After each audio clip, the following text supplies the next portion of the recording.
Welcome, Bastronauts. This is Teal's Bass Galaxy, an endless dimension of fishing legends and degenerates connecting through raw, real, in-person conversations and stories. No, this is not your average fishing podcast. There's no rules, there's no limits. 3, 2, 1, blast off.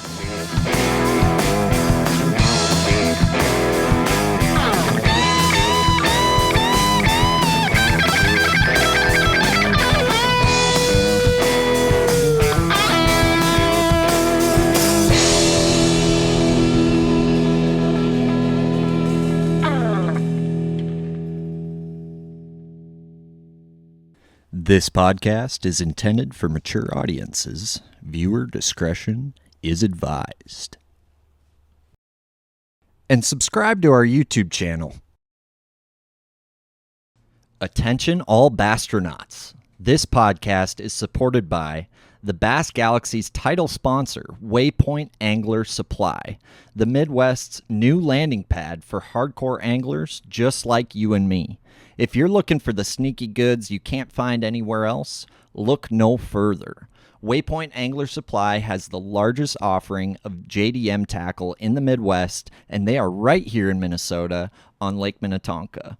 This is truly a place every bass fisherman in Minnesota needs to visit because we finally have a tackle shop in the state that's as dreamy as the ones you find down south. And the staff at Waypoint Angler Supply understands the various needs of us anglers, which is why you'll find the selection there so enticing.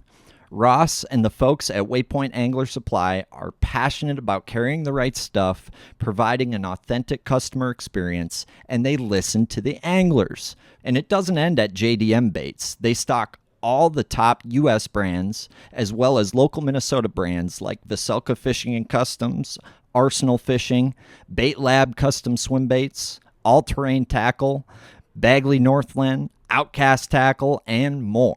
So stop into their store on Lake Minnetonka or visit their website, waypointanglersupply.com. That's waypointanglersupply.com. For the month of November, use the code GALAXY0324. The Bass Galaxy is also supported by Vocelka Fishing and Customs, Supreme Lending, Dream Team, Lake Country Insurance Services, My Wedge Motor Support, just north of Memphis, Barbecue and Catering. Thank you.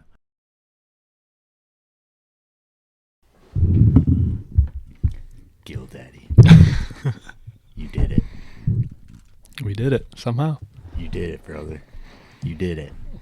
Congratulations. You're back in Minnesota. I think it was at some point this time last year or whenever you won the bracket, and I had asked you, has it set in yet? And I guess this one's got to feel a little bit even more special than that, dude. Yeah, it's pretty crazy, the timeline I've had over about a year and a half, maybe even 2 years. Just how I went from the lows to lows in the hospital bed, and a year since then, every single dream I've had as a child has came true. It's mind-blowing how it all unfolded. Well, couldn't happen to a better dude, so the whole state of Minnesota is rooting for you. You probably felt it at Leech Lake, but what was going through your head? Because it was not sealed up by any means going into Wheeler. Or no, Hartwell, and then we had hurricanes in the mountains for the first time, I think, ever. So they rescheduled that, and I guess I know how much you were looking forward to Hartwell. Yeah, I love Hartwell, and I don't hide that, how much I love Hartwell. And how many points were you ahead of Cody Meyer going into Hartwell, so who's also good on Hartwell? Mm-hmm. I was 27 points ahead of Cody. Got it. So I guess looking back, it all worked out, but were you a little bit nervous when the schedule changed to Martin? My first thought was, I immediately after lacrosse, I bombed on Hartwell as fast as I could because there was a week of pre-practice left. So I went down there as fast as I could and got a week in on Hartwell. So my first thought was like, dang, that was a waste. But then, shortly after that, I was like, this is pretty cool. No one was able to pre-practice. Everyone's got a level slate, level playing field. And then, just the more I thought about it, the more and more excited I got. And, fired up the Google Earth, started looking around, started finding some pretty cool stuff. And yeah, it went from, I was kind of disappointed at first to not long after I was really excited. And Martin's a place, I haven't spent much time there just because where school is located there's a lot better places to go to in that area. But I had been there 4 or 5 times, so I had just enough to kind of have a lay of the land and just, a general idea on where the bigger fish tend to live. So Sure. Well, it seemed like there wasn't a lot of big fish to be had. I mean, the weights weren't you go there. Crazy.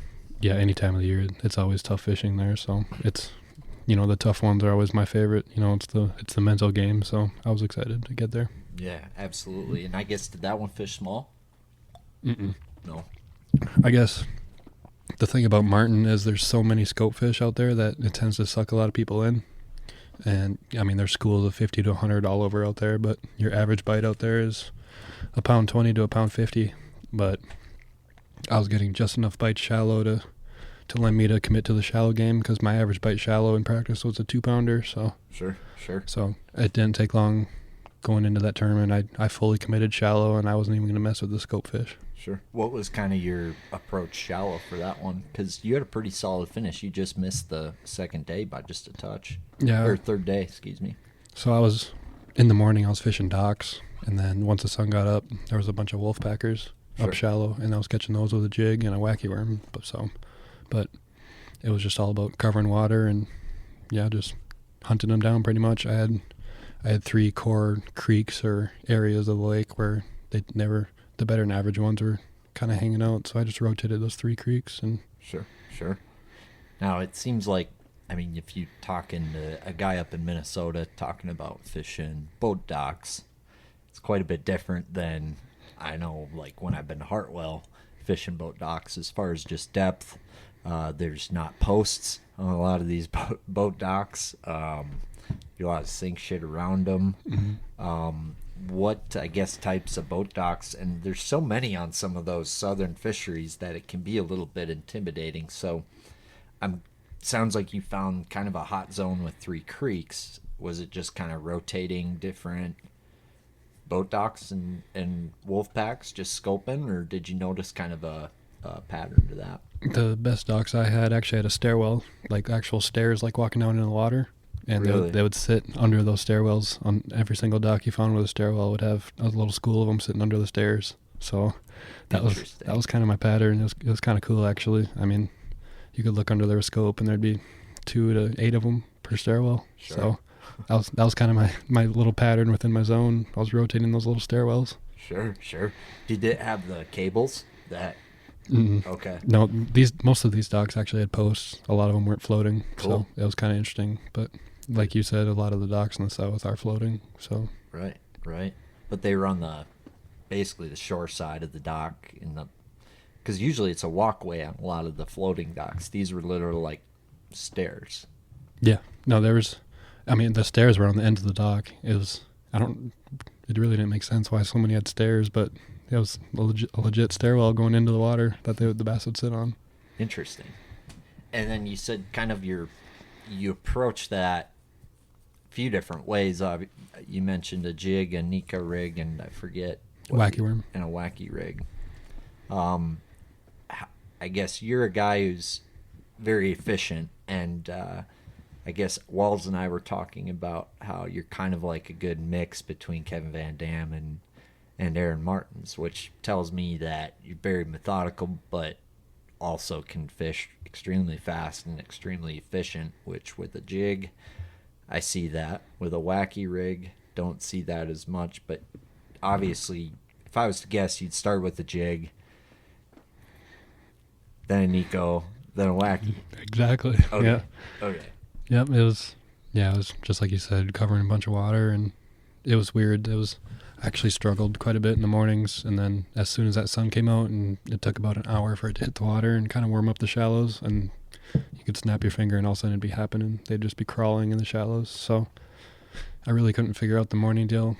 I mean, like right away in the morning, like when the fog's on the water and stuff. Every morning I was there, I tried something different area of the lake, and I just could not get anything going. It was really kind of made me aggravated, but I kind of had the afternoons figured out. So I really think, because most of the guys who got a big bite, it was right away in the morning, and I felt like that's what I needed to really separate myself, and it just never happened. So, but was it topwater fish they were getting bit on? A lot of plopper and buzzbait. Yeah, it seems like there's something to that down south. That, well, everywhere that time of year, but the plopper thing, that's something. Seems like I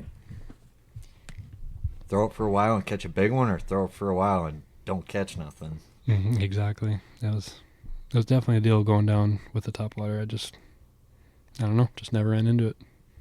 Well, it worked out, dude. Because I think you beat Cody by X many spots, but I think you broke some records this year, and you won 2 events. I feel like Hartwell, you maybe could have won 3 events. You like Hartwell, but I mean that's what. How much money did you win this year, do you think? I mean, I haven't tallied the exact number, but it's over 200,000. Holy shit, bro. I mean, it's a job, man. It's a well-paying job for you. That is, like, unheard of. That's got to be some kind of Opens record. Amazing. And I guess that's kind of, how does it feel? You've obviously proven you're going to the elites, but going into the schedule next year, I guess, what was the biggest takeaway from this year as far as, obviously, at first it was, I can do this. Mm-hmm. And then it's like, I can really do this? But obviously, I remember you told me something Wesley Gore told you about not fishing insane. And I guess, was there a takeaway that you have from this year that's, I guess, building upon that, or something that, because it's a marathon, dude, and it's a gauntlet, and those guys are about as dangerous, they're as dangerous as it gets for anglers to compete against. So to stay that level-headed and to keep that consistency, what was the key to that for you? Yeah, I guess the biggest key, I didn't really realize it during the season, but after it finished, and I've spent a lot of time looking back on the season, the biggest thing I can say is you got to find your identity as a fisherman. And what I mean by that is your fishing style. My style, I can say, is I'm running as much water as I possibly can in a day. I'm putting my bait in front of as many fish as I can, and whatever bites. And then, for example, my roommate, Bo Browning, he's the complete opposite. He just wants a core area, and he's going to live and die in that area. He's going to milk it for what it's worth. And, there's a lot of instances where, how my brain works, there's no way I could, sit in one area and just know that there's something going down in the other parts of the lake. Like, I always got to look for something better, because I don't care if you catch 30 pounds in some place. I believe that there's a place somewhere that's going down even better, and I'm driven to hunt down that bite. That's kind of what drives me. But Bo, he just wants an area where you got 2 4-pounders, and he believes that there's plenty more of that size in that area, and he's gonna hunt it down. He's gonna milk it for what it's worth. So you just got to find your identity, and you just gotta fish it that way, I guess. I guess Logan Martin, for example, he went upriver. That's what he's comfortable doing. He got a couple little pockets, and he spent all day there and just milked it, and he did really good in that event. And then me, I fished from the ramp all the way down to the dam, like 30 miles of river each day, just, burning tons of gas, hitting a bunch of places, and I also did good. So it just goes to show you got to find your identity, and then, just run with it. And then I guess with that, you got to completely block out the dock talk. Completely. You got to have your 1 to 2 guys that you travel with, that you're straight up with them, they're straight up with you, and that's the only communication you have, because all dock talk's going to do is throw you off your plan and put bad thoughts in your head. Don't talk to anyone. And that's one of the biggest things I learned over the season, is find your identity and don't listen to anyone but yourself and your gut. Damn. I think that's a big key, and it's tough. What's interesting to me is watching you. You have a spinning pole in your hand a lot, and watching Bo, he's a bait caster in his hand a lot, and I guess that all makes sense until you told me what you just told me, which is like typically Kevin Van Dam is running from the dam to wherever with a bait caster in his hand, power fishing, right? And Aaron Martins is maybe picking apart an area for what it's worth with a spinning pole. How are you able to fish that fast with a spinning pole? And I guess I know that's not all you use, but I think to me that's what's unique about what you're doing is fishing fast yet. I fished slow fast. Yeah, and I like that. And I think are you fishing heavier weights with all your spinning stuff to fish it faster, or I guess what's some hacks that you've learned being able to fish that fast with a spinning combo, and what's kind of obviously depends on the lake and whatnot, but there's obviously 4 or 5 setups that you lean on depending on what body of water, but how are you able to fish that fast and decipher what you're looking at? Because I've had plenty of occasions where I just fish for 10 more minutes and get a big bite, Easton. You know what I mean? And that's a bite I would say I usually miss, is the one where you got to stay a little bit longer to get. I'm a guy where I fish slow, but it's only for 2 to 5 casts, and if I don't get bit, I'm gone. Because I think I'm always fishing for the easy ones. If they keep coming easy, I'm going to stay. If I have to work for them at all, I'm pulling the troller and leaving. Because there's always an easy one to catch somewhere. And those are the ones I'm targeting. Like, for example, at Leech, that 6'4" I had, that was the 3rd time I checked that fish when she bit.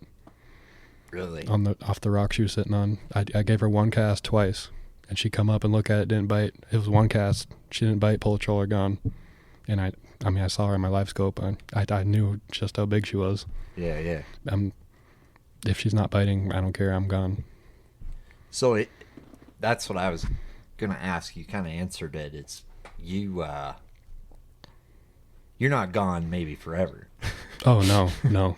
Like, I'll be back. Yeah, I'm always making little mental notes like, okay, I need to hit this, now, or, I need to hit it in 2 hours, and, I'm be buzzing down the lake, and I gotta go hit that spot, and I'll run all the way back up there and hit that spot, and then if I do get bit, I'll hit some other stuff in that area. If nothing's happening in that area, I pull out and I'll go 5 miles down the lake and start hitting some stuff in there.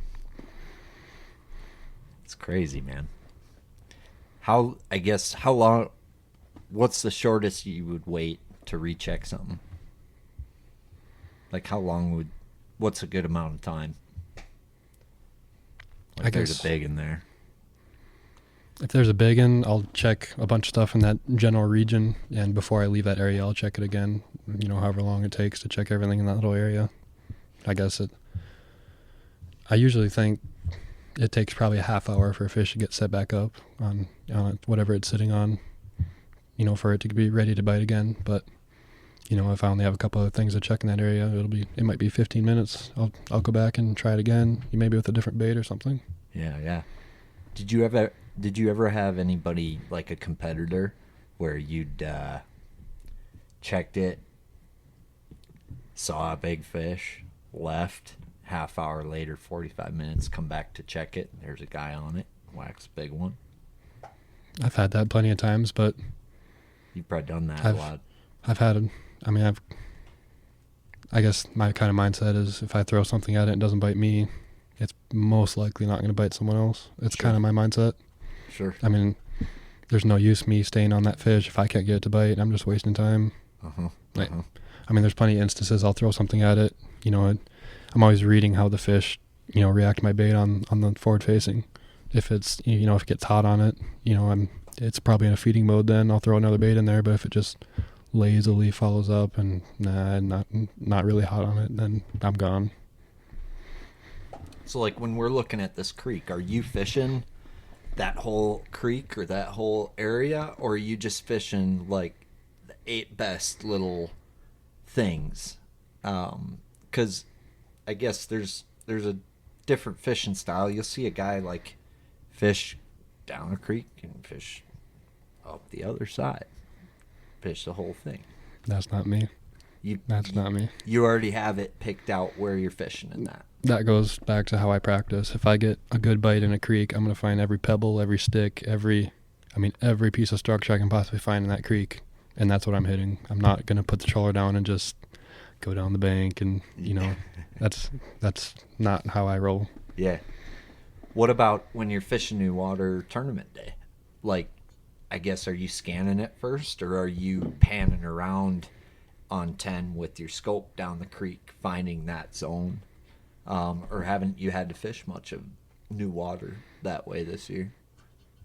I fished a lot of new water, but I would say it depends on the situation. Like if it's a ledge, I'm obviously going to idle it with the side imaging, but if it's, I would say anything else, I'm just going to get on the troll motor and cover water that way with my bait.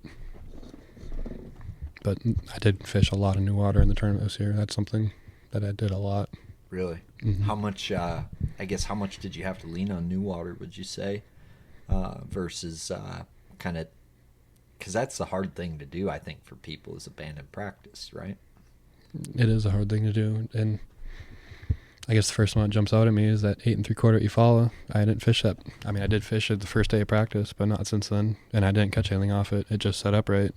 So it's just little instances like that where you just put that little note in the back of your brain, and if you get on that bite and start getting bit on stuff like that, that little light bulb will go off. Like, hey, that looks right. We got to go try that. So it's just little things like that. If I get on a, I guess fishing laydowns, for example, that's an easy thing to run. But like stumps and stuff, I'll just if they're on like the sides of points or something, I'll just run points and fire a top water or something over the points while I'm looking for stumps if I'm fishing new water. So it's just stuff like that. Yeah. What's been your favorite top water this year? Favorite top water? Yeah, like if you get a lean on one top water, what's kind of like been your go-to? Like style or specific bait? Style and, up to you, but definitely a spook. Yeah. Can't go wrong with a striking sexy dog or a vixen. Vixen gets bit everywhere, so I would say one of those two. Sure. Seems like that herring thing is such a unique thing, I guess. And is there anything that you can compare it to up here? Herring fishing? Yeah. Oh, not even close. Yeah. That's its own world. Yeah, that's just it, man. That usually dies off. Like, does that die off throughout the winter, or are you fishing herring fish in the winter too? No, that bite, it's usually probably right around this time is when it dies. Mm-hmm. And then it really gets back going again. I mean, really, they winter down there in the ditches and stuff all winter long until I would say March or so, and then the herring spawn starts happening, and that's when they get back on the herring is then, and then they're on the herring all summer long. Sure. Cool. So what's, I guess, been the biggest thing you've learned smallmouth fishing with scope? And I guess there's a lot of, look at Leech Lake. There's a lot of people, damn good smallmouth fishermen, that didn't weigh a limit of smallmouth and struggled to catch a limit of smallmouth, I guess. Can you speak to that a little bit? Because why is that? It's, like I've talked about always, just probably the hardest smallmouth lake I've ever fished, just to get them to bite. It's incredible just how many bass I put my bait in front of both days of that tournament, and the bite to catch ratio, I don't care how good you are, is terrible out there. It's insane. But I guess the sole reason why I think I had more success, or do have more success, is I bet I put my bait in front of 3 to 4 times more fish than your average competitor. Right. That's how fast I'm moving out there, and just because that's what you gotta do to. The more fish I put my bait in front of, your amount of bites will go up. So, after the first day, it was calm enough to where I could really run around, and I had 5 gallons left in my boat. That's crazy. So, I hit every corner of that lake, and yeah, it was a lot of running to get, the whatever I weighed, the 26 pounds or something. Why do you think they're harder to catch? There's got to be a reason. Is it because they get, minnows drug in front of them more often with the walleye guys? Is it, I mean, is it because there isn't as many as other bodies of water? It seems like there's plenty of fish in there. I mean, yeah, they're definitely harder to catch. Like I said, I had my bait in front of almost every stop I made. I had my bait in front of a great big one. So it's got to be just the amount of food they have. It's got to be, because I mean, you go anywhere in the shallows out there and put your trolling motor on 10, it's literally a carpet of crayfish. Right. Like, they're everywhere. And then on top of that, you got a super healthy shiner population and perch population. I mean, they have to burn like no energy to eat out there. That makes sense. And I guess what's interesting is how many crayfish were out there, and it was, August. I guess, do you have a theory about bass liking smaller crayfish? It definitely seems like there was something to that you figured out, and I guess the only place where I've really gotten on a big crawfish deal is Mille Lacs, where they're eating a big football jig, like 3/4 ounce, just reeling it. And Leech, I guess, I can't say I get the same deal going, yet there's just as good a crayfish population. But, I mean, what I do know is them crayfish they don't digest them that good. So I think what would make sense to me is that they digest the smaller ones better, but I don't know. What's your thoughts on that? I guess that deal I got on out there was definitely, I like that 6-pounder, for example, had a full crayfish sitting on its tongue when I unhooked my bait, and it was maybe 3 inches in total, probably 2.5 inches, and the pinchers on it were only, half an inch long. It was just super small crayfish, and that's what really dialed me into that dice bait. That's what I felt was the best imitator for those small crayfish. But yeah, it seems like it's really interesting you say that, because I've seen the same thing. How Leech, it's usually a smaller profile, forage, and Mille Lacs you can throw, big giant stuff and still crack them. It's interesting. Well, yeah. Well, what is also interesting is the other guys who caught them. It seemed like they were, strolling a bigger minnow. Mm-hmm. So it was like, okay, bigger profile minnow, smaller profile crayfish. But the other thing I've noticed is how important like the rate of fall is, and that with how calm it was, makes perfect sense with that dice bait. But how that lighter color, did you notice that there's a lighter color on them crayfish? Because that's definitely something I've noticed on Pokegama Woman in particular, where that lighter little color bait can be all the difference maker. Or did you mix up colors, or was it that lighter colored one? I mixed up colors a little bit, but I would say most of the ones they were spitting up in my boat were kind of a smoky color, a little bit of orange mixed in. It was kind of the color that I gathered from practice and then the first day of the tournament. So, but yeah, that's what I gathered. It was, I think there was a lot of perch in my area too. I think a lot of them were feeding on perch too, but it was definitely I would say an 80% crawfish bite. Sure. Is what I was on. Sure. What does wind do to that lake? And I guess, were you hoping for wind going into that one? Yeah, I love wind out there. It makes it really fun, and it really positions them how I like it. And, it makes it hard for the southern boys to fish a little bit. So when they canceled that first day, I was really upset. I thought that was going to be the day I'd made hay. We've gone out worse than it was day long, like many a times. I think both times we were there. Yeah. For team trail. No, they were calling for bad. I was the night of. I was actually probably a good call, but then the next morning came around and I drove around the lake and it was not bad at all. Well, it worked out. But my question to you is, if you noticed, like, that lake isn't super deep. So like when it rolls consistently, it'll dirty up a third of that lake.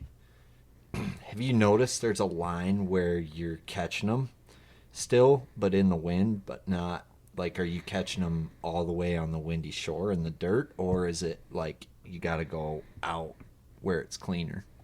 That's my question. They hate the dirty water out there. That The first day of tournament, I had some stuff on the north end of the lake where I caught. It's been confirmed. Aliens from another planet have landed on Earth. Sources say there's been 2 confirmed landing points for these extraterrestrial beings, one being Japan, and also, unexpectedly, in Minnesota at Waypoint Angler Supply, a local tackle shop on Lake Minnetonka. With the ever-expanding universe, it's no surprise that there are other planets out there that also share our love for the sport of bass fishing. And to Earth's surprise, this latest visit came from extraterrestrial fishermen light years away and many innovations ahead when it comes to fishing equipment. Some hypothesize these beings came from the planet of Naboo, matching up with Mayan folklore dating back thousands of years with fishing equipment ahead of their time. It has been confirmed they left things never seen before by an Earth-born bass. Waypoint Angler Supply is the premier space station in the bass galaxy and has tackle that could previously only be found in Japan or the planet of Naboo. The Waypoint ship is full, but we don't know when the Bassastronauts from Naboo will be back. So hurry in to Waypoint Angler Supply today and stock up on that Area 51 Planet of Naboo JDM good before your buddy is whooping that sweet ass of yours. Stop into their store on Lake Minnetonka or visit their website, waypointanglersupply.com. That's waypointanglersupply.com. For the month of November, use the code GALAXY0324. Hey guys, Aaron Teal here with Vocelka Fishing and Customs here, and excited to talk to you about my new signature series rod, the Puppet Master. My #1 confidence technique is by far offshore power finesse fishing, so we've spent a lot of time and a lot of years creating the perfect bottom contact power finesse rod, specifically designed to fish 3/8 to 3/4 ounce football jigs, tubes, swing heads, dragging a swim bait on the bottom, and any bait that you need to manipulate with your hand and land that fish. This rod is perfect for it. The big thing that we found that was an issue with other rods is they were either too crisp and sensitive, where they were too fast, or they weren't quite sensitive enough and they had the right action. So what Dane built with this rod is the most sensitive bottom contact rod I've ever held in my hands. But the big thing is, on a long cast, it's got the power to drive that hook home, but more importantly, it's got a parabolic action that's going to bend deep down in the rod to make sure that, let's say, football jig or goby tube isn't popping that smallmouth's mouth open and keeping that bait in the back of their head where it belongs, allowing you to have increased leverage and landing more bass. You're going to have to pry this rod from my cold dead hands. This is the Puppet Master. You can find it on VocelkaFishing.com or at Waypoint Angler Supply. Check them out. Got some giants, in practice. And, it tends to hold big fish, so I ran up there in the turn. It was about 11 o'clock.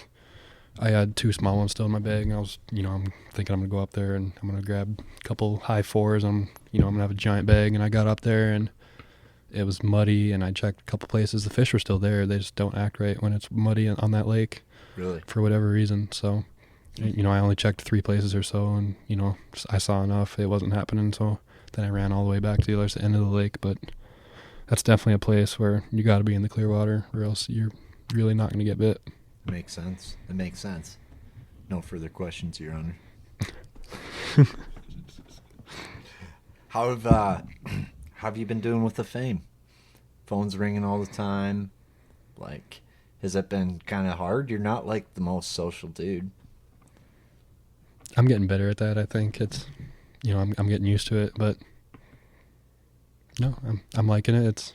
It's definitely very different than what I'm used to. I'm used to, really staying on my own deal, staying in the shadows, but it's definitely a different deal having all kinds of people reach out wanting to work with me, and just the amount of people that have said, just, you're doing the right thing, congrats, just the amount of, I guess, just support I've gotten has been incredible, and super grateful for that. It's awesome, dude. Any, I guess, any sponsors that you're excited about that have come on that are new for this year. I know Skeeter thing is happening, so that's cool. Any others, or kind of just in talks? Or it's kind of probably hurry up and work through a lot of that stuff. But yeah, I'm really hitting it hard on that thing right now. I'm trying to get, in the perfect world, I'm getting the wrap and everything done by Thanksgiving. So I'm really working on that pretty hard right now. But the title next year is gonna be Strike King Lose. Super excited about that. We're actually doing a video series. It's gonna be me and Dakota Ebear featured in the series. So I'm super excited about that. Get a bunch of behind the scenes and stuff. With them, I got Sims for next year. I've always wore Sims. Super excited about that. Heck yeah. Powerhouse Lithium. I ran those all year, man, and those lithiums are freaking awesome. I can't wait to run them. I'm working with Cal Patrick, who I'm actually going to travel with a little bit next year with them, and I told him how I run the trolling motor with the scope and just in general beating the bank. I told him I basically want a nuclear power plant in the back of my boat to be able to run what I want to do. So he said, "Yep, we'll get you right." So I'm super excited. That'll be awesome, dude. You'll like that setup. I didn't have a single issue with it, and voltage was never had to worry about voltage drop, and for how you run the trolling motor, it'd be perfect. But the lithium thing can be a little bit confusing, I guess, and a little bit of a daunting decision, and a little bit intimidating, I guess. What were some things that you looked for, or what were some things that kind of drew you to Powerhouse? I can think of a few, but I guess they got I think it's new this year. They got the 36 volt and a Group 31 size battery, which is super cool. That is sick. I'm going to start with 2, but I think I'm going to run 3 36 volt batteries in the back of my boat next year. So the amount of power I'm going to have in my boat is going to be insane. But on top of that, they got their run and gun the run and gun chargers that they got a 36 volt run and gun, which I don't know if anyone else offers that. I'm not sure, but I don't know either. But that is fail safe for your fail safe. So yeah, you do run into issues. You can charge any battery you need to with that alternator, which is, I guess, I don't know. Are you running the lithium cranking battery too, or are you going AGM? Okay. I am running lithium. I ran that lithium crank all year. Not an issue with it. Never even had to jump it or worry about. I don't even think I needed to use the run and gun much, but with how much you'll be using it, I think that run and gun's going to make a big difference, at least just for your sanity. So you run that 4-bank onboard charger too with it? Mm-hmm. Nice. Yep. That's what's up. What are you? So what's your setup look like now that they kind of brought the reins back a little bit? It seems like you can still kind of do pretty bougie setup though. What's the graph and troll motor, and what's all that gonna look like next year? It's fairly simple compared to what a lot of guys ran this year. I'm just gonna have 2 Apex 13s in the back and then an Apex 13 in the front with a 16-inch Garmin for scope, and it's really all you need to get the job done. Yeah. Everything else, yes, it adds a little bit of efficiency, but really not that much. Sure. Sure. I ran since St. Clair. I've ran the transom scope, and yes, there's been times where I saw one, whipped around and caught it, but overall, if you know what you're looking at on side imaging, you really don't need it. And makes sense. So, and of course, the Ultrex Quest, that's been my favorite thing probably on the whole boat this year, just how fast it is and how quiet it is. I love that thing. I'm always on 8 to 10, just covering water with that thing, so I love it. I'm surprised you wouldn't want to run perspective and forward at the same time. Are you going to have 360 with the Apex up front? I will have 360, okay. yeah. That'll and help. You can only have one forward-facing transducer on the boat, so duh. I'll have it on a Fish Obsessed mount, so I'll be able to switch it as I need. So perfect. That makes sense. Dumb question then. Huh. What's the entries now this year then for elites? It's 5,000 a tournament. And there's, what, 9? 9, yeah. Just 45 just in entries. Well, good thing Daddy had a good year. Good thing Gill-Daddy had a good year. Still, though, crazy. That's a lot of money. Oh, it's nuts. I mean, I don't know how the average guy does it. I mean, we're talking 45 grand, 35, 45 grand plus travel. Plus lodging. Was that going to be 70 plus grand for the average guy? Yeah, I would say. Yeah, it'd be 70, 75 grand for the year. Man. Just to show up and fish. Yeah, and you got to fish against Gill-Daddy. You want to pass me that remote? My knees are getting cold. So, rumor on the street is you're a big sculper, jig head minnow. How much did you rely on a jig head minnow this year versus other lures? Monsieur Fothergill. Let's see. Okeechobee, I got on that bite a little bit. It's kind of off the wall. Watchtaw, that's almost all I did. I would say 3/4 of the fish I caught was on a minnow. Where do we go after that? Logan Martin, 0 jig head minnow fish.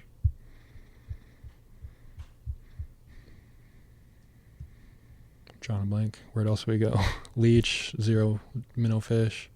Eufaula, 0 minnow fish.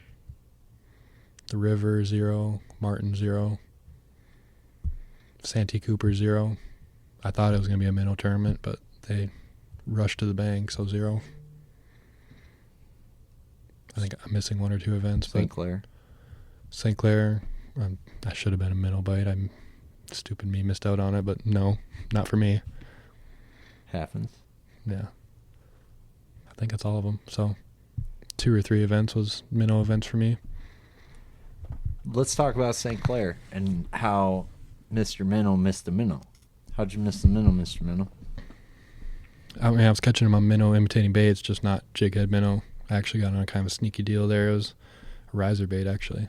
Really? I was catching them on in practice because whenever the major would happen, that's really the first tournament. I usually don't even pay attention to the major, but that tournament, whenever the major would happen, the shiners would go literally on the surface. They'd be waking the surface, and the smallmouth, their backs would be out of the water on the surface chasing shiners. Really? And that got me onto the riser bite, which was kind of cool. But in the tournament, there was enough of a ripple and stuff, kind of ruined that bite. But that was, I mean, most people would probably think differently, but going into that tournament, that's the one I was most nervous for out of the whole season was St. Clair. Just because you can catch a 3.5, not mean anything. A 4-pounder is a good one out there. Right. So that was definitely it'd be a super fun place to go fish for fun. Like probably one of the best places in the country for that. But in a tournament scenario, I hate that place. It's like slot machine. It's like spotted bass fishing on Hartwell. Yeah. That's kind of how I feel about Hartwell, spotted bass fishing. But see, you figured that out. What's the difference? There's just that many big smallmouth in there? I mean, it's basically the same as Hartwell. They school by size a lot of times, just like Hartwell. And for example, I didn't know it at the time, but I was talking to Jay Shakir at iCast, and we were maybe 50 yards away from each other, both catching them almost every cast. All of mine were 3.5s, and he's catching 4 to 5.5s. I mean, and that's the size I was catching in practice. I just missed him by 50 yards in the tournament. And, we're in Anchor Bay, a giant bay. I mean, it's huge. Yeah. And I thought I found the school, like, oh, they shrunk in size, but here's Jade, 2 cast lengths away from me, if that, cracking 5-pounders. It's just crazy how, I got the troller on 10, I'm covering an incredible amount of water, and I just missed the school 5-pounders by that much. St. Clair seems like the easiest place for that to happen. Oh, yeah. So I see why that's different than Hartwell. Hartwell ain't flat by any means. No, but St. Clair is probably one of the best decisions I made all season just because I was catching them next to Jay every cast, but they're all 3.5s. So, a part of me is like, okay, and if I stay here cracking them, I'll run into some big ones. But it was, noon or 1 o'clock. I had 15 pounds, which is nothing on St. Clair. You might as well have 0. And I pulled the troller, catching them every cast, and just went to a place I've never fished before in Anchor Bay. And thank God I ran into some 4 and 5 pounders right at the end of the day and caught 22 pounds and saved my season. And, you hear the saying to never leave fish to find fish. And I've done that plenty of times this season, and it turned my season around for the better. So you left fish, found them elsewhere? Mm-hmm. Out in the main lake, or? Still Anchor Bay, just a place in Anchor Bay I'd never fished before. Sure. What looked right about it that made you want to go there? It was literally a section of the bay that I'd never fished. I'd hit everything I found in practice that had good fish. It wasn't happening. So This is the only place I haven't been? Pretty much. And then sure enough, I was catching them on, it's full of grass, and there'd be like little sand troughs that they would cruise in Anchor Bay. Like the schools would go up and down these, sand spots or troughs or whatever. And sure enough, it took maybe a half hour. I found one of those places, and I was going down it and ran into a school of them, and they were great big ones. It's kind of luck, kind of a good decision, both at the same time. But yeah, it's a pretty good call on my part. Yeah. It seems like, do they get wise to scope out there, or are they pretty kamikaze? Is that was there a certain distance that you had to stay away from them to get them to bite out there? Not that I saw. Yeah. That's something I really don't believe in. I've seen it one time on Hartwell where I know the scope was spooking fish. It's if they're spooking, it's normally from the boat, not from scope. And you usually have that trolling motor on 10, like you said, so you're not that quiet, are you? I'm not quiet, but I've spent so many hours in that thing where I can hit them where I'm going 3 miles an hour with one cast. I can still hit them when me and my dad talk about this all the time. Like, we'll both be in the front of the boat, and I see a fish, know how big it is. I know whether I want to cast to it, whether, before he can even process, what's going on the scope. And that's something that, there's kind of an age gap kind of with scope. If you know what I mean. It's just... For sure. My young mind, technology kind of mind, it just processes that stuff so much faster. I don't know if that's something you've seen or... I think that's kind of something that makes you unique. I mean, even with people your age, is how quick you can process information and break down water. And you and I have talked about that before, but I think there is an age gap to that. Obviously, there's a reason we taught our parents how to use their phones, when they first came out. And I think that's probably where a lot of the animosity is coming in, with the sport, and I guess a lot of the, what do you call it, drama or whatever with with the things and the stuff and the scopes and the not scopes and the blockets and the millikins and the lions and the tigers and the bears. But I think that's really it is an advantage, just like time on the water for that, older guy who isn't as good at scope, to me, is an advantage too. Could be. Yeah. But it's also, it's unlearning that's really hard to do in my mind, which I guess, did you ever compete without scope? In high school? When was the first time you opened Pandora's box, Easton? I think it was junior or senior year of high school is when I first got scope. So almost all of high school fishing I competed without scope. Sure. I think 2020 is when I first got scope, so that would have been my senior year of high school. And I guess tell me that how you, when you got it, talk to me about that progression and how it started and kind of, the evolution of that, because to me, that's interesting, and I don't know if anyone's ever dove into that with you. I can still remember the first time we put it on the boat. We went on Pekagama and found a wad of crappies, and you thought they just sit on the cabbage and just you throw your slip bobber in the cabbage, and but no, you realize that the school will come up, you throw your bait in there, you catch one, the bait or the school rushes to the bottom because they get scared. They use the bottom for comfort. And then they'd sit on bottom, and you sit there and watch them, and they'd slowly come back up to the surface. You can see them, they get comfortable again, and that's when you can catch one again. And I just remember how eye-opening that was, just fish behavior, just that's something you'd never know without scope. They literally rush to bottom as fast as they can because they're scared. And then you can see them get comfortable, they'll come back up. And I just remember how mind-blowing that was to me and my dad watching that, just how crazy it was. And, every single day I use it for bass, I'm just, it seems like I learned something about bass behavior every single day I'm on the water. Yeah. So it's definitely the best learning tool that's ever come in fishing. It's, like I said, I learn something every single day with it.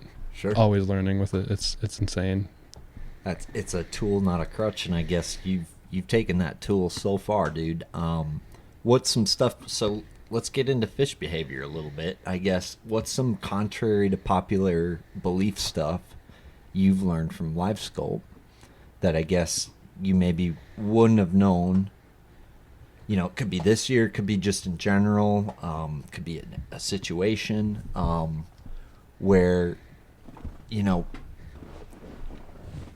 You've told me some pretty weird shit on scope, but it doesn't even have to be weird. Just fish behavior, and you've read more fish behavior than most of us could ever dream to, and I guess there's a lot to be learned and dug out of that.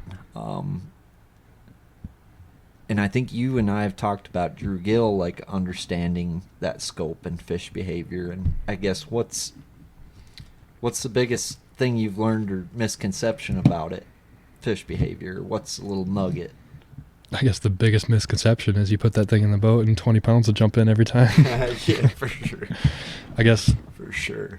There's some kids on the team that are a little bit older than me around school that were just like, oh, stupid scope, blah blah blah. They were almost like it's the cheating type deal. And I was like, all right, you're coming with me, and we're gonna see just how easy this is. And we went out there, and I was kind of showing them how to do it. And I was like, okay, here's a big spot, and I threw my minnow out there and, caught it. It was like a 460 first cast. And I was just like, all right, here's the rod. Here's the same minnow I used. Now go catch one. Next thing you know, it's 45 minutes. He's throwing at 15 fish, didn't catch a single one. He's like, dude, this ain't easy. No, dude, it ain't easy. So that was, it's kind of funny to me, and it's just kind of reassuring that all those guys that hate live scope, and all the the bot type people on social media, they're like, oh, stupid scope. They don't realize how hard it really is. I guarantee you most of them have never even used it before. Right. So it's a skill. Yeah, it's pretty crazy. But going back to fish behavior, it's it's way beyond that. What it really tells you, if the bait's around, how lively an area is, even down to how good the grass is, that sort of deal. It just, the amount of information it gives you under the water is incredible. And putting that along with your fish instincts, when going, knowing when to leave, when to stay, just all the information that's on that little screen that's given to you is pretty incredible. Yeah, what do you have to say to the people who say that there's no instinct in the sport anymore? Because I've heard some pretty good anglers say that. And I guess I've been kind of defending it otherwise, but I'm curious to hear, because you're a very instinctual angler, I think, but you're also a sculper and you utilize your electronics. So I guess, why are they wrong in that accusation of, I guess, what the sport's become?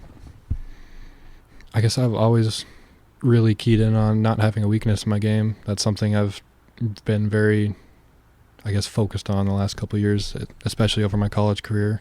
But it being not instinctual, it's your best people that are scopers, or they do it, they tie it in with your live scope. They know, okay, the fish probably in this ditch, the wind's blowing this direction, they'll probably be on this side of the ditch, I'm going to start there, and they'll probably blow the bait over there, and it just allows them to land on the fish that much faster. And those are the guys that will rise to the top over the guys who truly throw the trolling motor in the water in the middle of a basin and start looking around, and will they run into a fish? Maybe, might not. But it's those guys that tie in the knowing the conditions and the knowing how the fish set up based on, okay, it's cloudy, it's it's low pressure, the fish probably be hugged bottom, they'll be near structure, okay, I'm going to start looking at some brush piles, that sort of thing. Yeah I think you're spot on, and I think that's, I guess, when you're talking about the people hating on scopers, you're not just putting the trolling motor down and putting it on 10 till you see a bass. Oh, absolutely not. Throwing at it. You're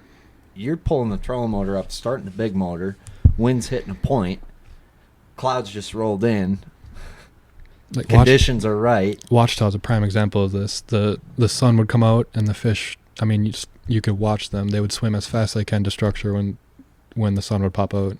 And literally a cloud, I think we talked about this on one of the podcasts, but a cloud, a little tiny cloud would go over the sun, give it a little bit of, the sun would go away just for a second, and the fish would rush to the surface and, try to find bait. And that was super eye-opening to me. I've never seen anything like that, but it's just understanding conditions along with the live scope is what it takes to be successful in this day and age. That brings up a question that I thought of earlier when you're talking about those creeks and the sun, like how you couldn't get a morning deal going. And I guess it's something that I think about a lot of the time when I'm on the water, and it's, the sun comes up, in the east, sets in the west. So there's a bank that the sun's hitting in the morning, and there's a bank that the sun's not hitting in the morning. I guess in the springtime and in the fall, it seems like a lot of times I'll catch them on the bank the sun hits. And in the summer, or warmer water, it's the opposite. I guess, are you playing into that at all? Is that something that you're looking at? I mean, at Martin, for example, I was chasing shade lines a lot of times. Sure. They would cruise literally on the shade line. So that was kind of interesting. But I guess in terms of what the sun hits, like all winter long, if I'm going flipping or throwing a swim jig or something on the Coosa, I'm always fishing the south-facing pockets. Yep. Those are always the warmer pockets. Makes sense. So, I mean, they get sun way more than any other pocket, just the way the sun faces. But, yeah, that just goes back to knowing conditional, being, knowing how the conditions, move the fish around and just, yeah. How much moving bait fish did you catch this year? And how much did you rely on, like, a moving bait? Besides, like, shaking a minnow doesn't count. No. Like, it's moving it. It's a moving bait, but it's like not a moving bait. It was not much moving baits for me. Sure. I pulled the plug in my deal at Eufaula. That's ended up how I won Eufaula was with a chatterbait.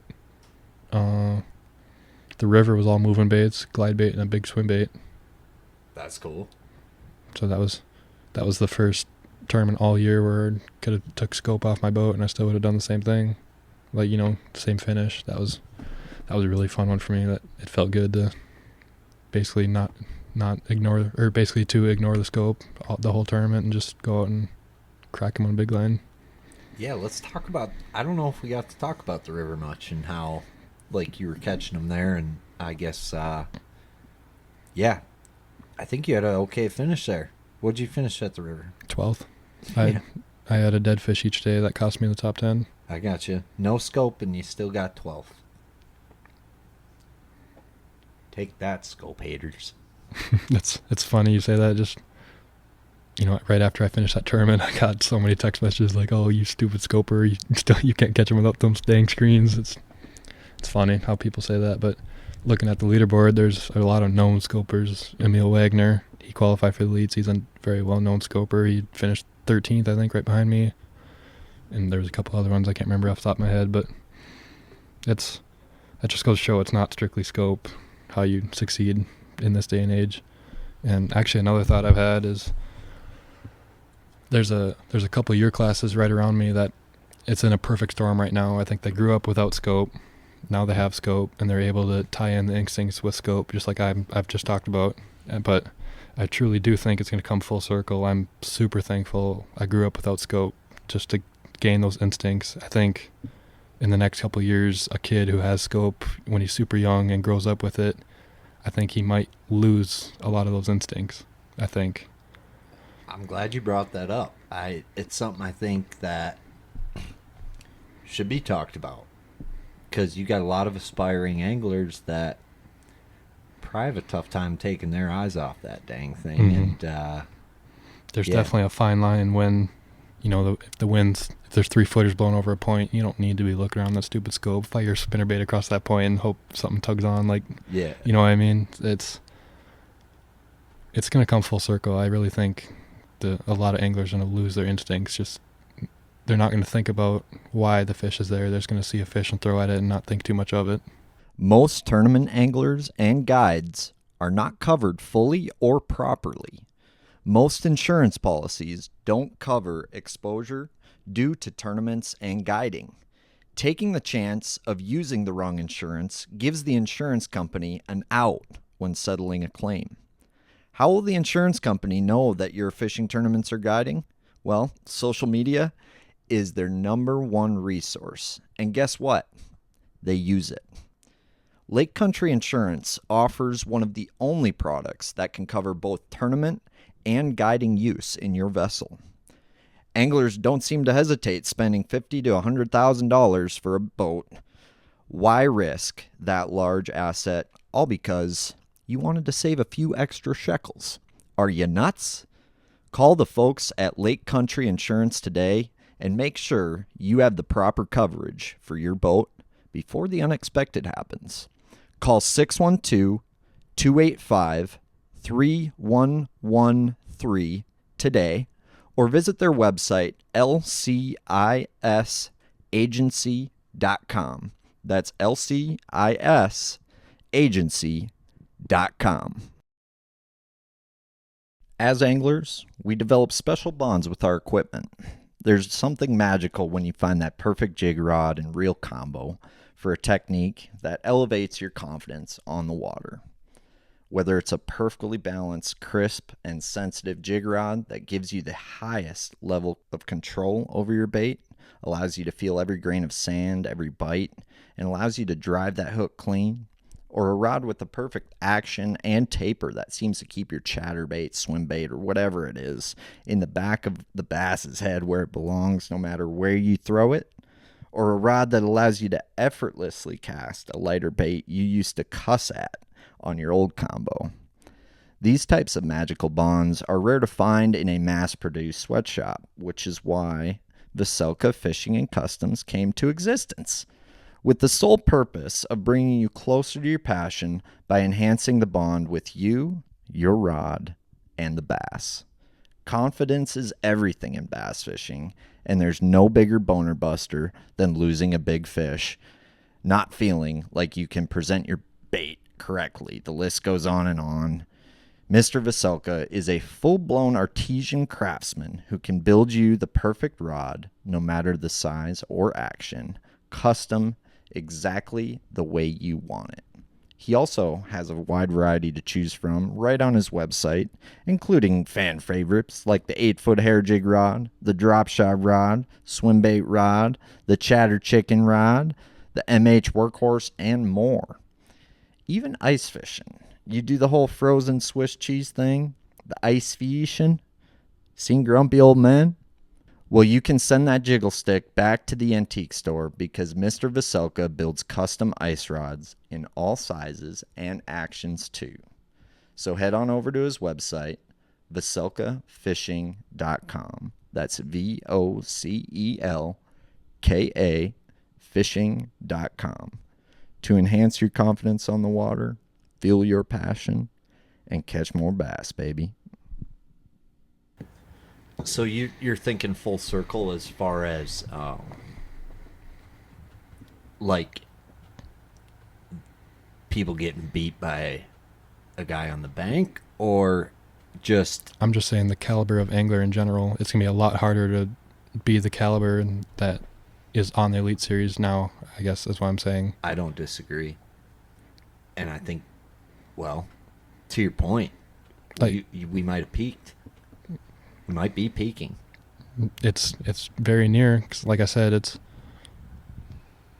Yeah, I mean, I think I hit it perfectly where I grew up just enough to have a decent knowledge on how to, break down water without scope, and then I got scope, and I still understand, instinctual. I was just old enough to develop the instincts, and then I got scope. Like, it was a perfect storm, but it'd be very hard to turn off the scope and really develop the instincts as a young kid. Right. Because are you the oldest in your family? Mm-hmm. How old was Gordon when he had you? High 20s, low 30s. Man, thank God he waited that long, you know? Because what a time to be alive. And it's not because of when you're born, Easton. You put the time in. You've dedicated your life to this sport, dude. But, yeah, I think you might have been the last frontier to grow up without it. And that's an interesting point. And I don't know if we've seen an angler that is on the top level that hasn't grown up without it. I don't think so, not yet. I guess that's... Maybe your buddy, what's his name? Which one? Your buddy, your best buddy, the one that went to your arch nemesis. I don't know what you're talking about. Oh, yeah. I bet Tucker Smith has had live scopes since he started. I'm just kidding. He's actually older than me. I'm younger than him. Oh, really? Yeah. Oh, you got held back. Poor guy. Happens. Maybe, I don't know. No. But, well, time will tell here. Time will tell. I guess what's crazy to me is the amount of good anglers that didn't qualify for the Opens, where it's like there's almost like you've got enough good guys that top 9, you got 3 more years of this, at least 4. For sure. But so when you're not scope, so chatterbait, besides a minnow, I guess, what are some of the other baits you leaned on this year? Like if we're talking about not minnowing a fish, what were some other key kind of techniques that carried you this season? I think my number one bait over the course of the season was a Nico rig, even over a minnow. Really? Nico rig. Yeah. And that's just probably the most versatile bait I found. You can skip it, throw it in a brush pile. It's fairly, you can throw it in pretty heavy cover. Gets and, through yeah, good. And you can also scope open water with it. That's probably the most versatile bait I found. And it don't matter where you go in the country, a bass eats a worm. They eat that thing everywhere. Just got to find the right fall rate and the right color, and you'll get bit. Sure. No matter where you go. Was it always a Nico rigged worm at pretty much every event when you're Nico rigging? Yeah, it was almost always a worm. Sure. Color, how much are you messing with color? And I guess how many different color worms were you using this year? It's almost always some sort of green pumpkin variation. If it's not green pumpkin, it's some sort of a morning dawn pink color. So basically, green pumpkin or pink. Yep. Is my 2 colors. So kind of a shock color, a little bit, or do you think pink is like natural looking? That's what I don't understand. For whatever reason, pink is a spotted bass killer. It's one of the best spotted bass colors made, and pink is the color that I caught him on day 2 at Martin, catching those spots under the docks. I mean, for whatever reason, pink works. Like Tonka, for example. Like Dane showed me a worm that's pink that I haven't found a worm that's better out there. Yeah. And then you look at Mr. Joey Cifuentes. I mean, Seminole pink worm. Yep. And pink worm. But he's pink wormer. Martin's was a pink wormer. Or something to a pink worm. There's something to a pink worm. Most of my college career, I looked at a pink worm and was like, that's stupid. What's pink in the water? But I know there's a red worm that's a pinkish type color, and I got beat by it way too many times. I was like, all right, we'll throw a pink worm, and sure enough, they bite that thing.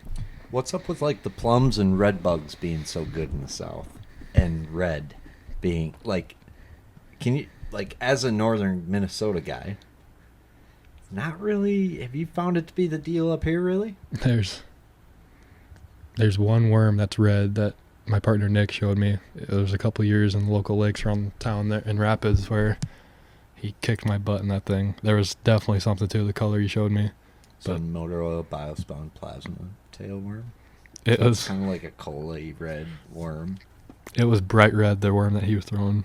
Really? And the smallmouth just loved that thing. And we kind of got off it. I don't know why, because we caught him good for a couple of years in high school on that worm. Was it just on Mille Lacs? Because Mille Lacs would make sense. I've caught him on some... It was on Pokegama, too. Really? Which is, a smelt lake, smelt and perch lake. So, for whatever reason, they were on the red worm hard there for... But like I said, I haven't tried it recently. Now that I think about that, I must try it, but... Do you think it's like a chartreuse to them, like, kind of thing, where it's kind of just bright and pisses them off, or got like bloodworms and shit? Yeah, I really don't know. I don't know. You go 20 feet down. I don't know what a red versus chartreuse worm looks like that deep in the water. I always wondered that. Like how much does color really matter when you're that deep? Red? Yeah. Do that. Like, what is it to them? Is it red, or is it like this clear kind of weird? That's another thing. I mean, like Sturgeon Bay, for example, the shallow. I mean, I guess what I'm getting at is like the purple versus blue versus gold flake. At Sturgeon Bay, that type of place, I think it makes a difference. But I agree. I mean, you're dragging like a ledge or a deep hump or something on Pokegama or something. You can't tell me a little blue fleck versus purple fleck. You're gonna get this many more bites. I think it's more colored, variation more than the flake. Yeah, I think I have noticed, and maybe you've noticed this, maybe not. Like, seen it on certain lakes where you'll be not catching them as good, and then you'll throw something that has like a pile of flake in it, and like. But if it has a pile of flake, it'll change the color completely. You know what I mean? Oh, totally. It's a disco ball. Mm-hmm. Like at that point, you're throwing a ball of flake, and then there's times where it seems like no flake's better. But I try not to think about it too much. Yeah. I mean, if I get bit in practice on a certain color, I mean, going back to my fishing style, I'm going to throw that color, and if he doesn't grab my worm, I tend not to get down in my box. Okay, I'm going to try green pumpkin, gold flake. Okay, he's not biting that. I'm going to try green pumpkin yellow flake. Sounds like you're already throwing at a different spot by that point. By the time I get down and put on a different worm, I've already thrown at 3 more fish on other places. So Right. That is interesting. So color, like sunny versus cloudy to me is like the biggest color variance, like throughout the day, where it makes sense to change colors, as if it's sunny versus cloudy. I don't know. Have you noticed that? Yeah, definitely. I mean, if it's cloudy, I'll throw more of a green pumpkin type. But for example, smallmouth, if it's sunny, I tend to go to more of like a smoke type of color. Sunny? Mm-hmm. Really? I'm the opposite for smallmouth. Really? Yeah.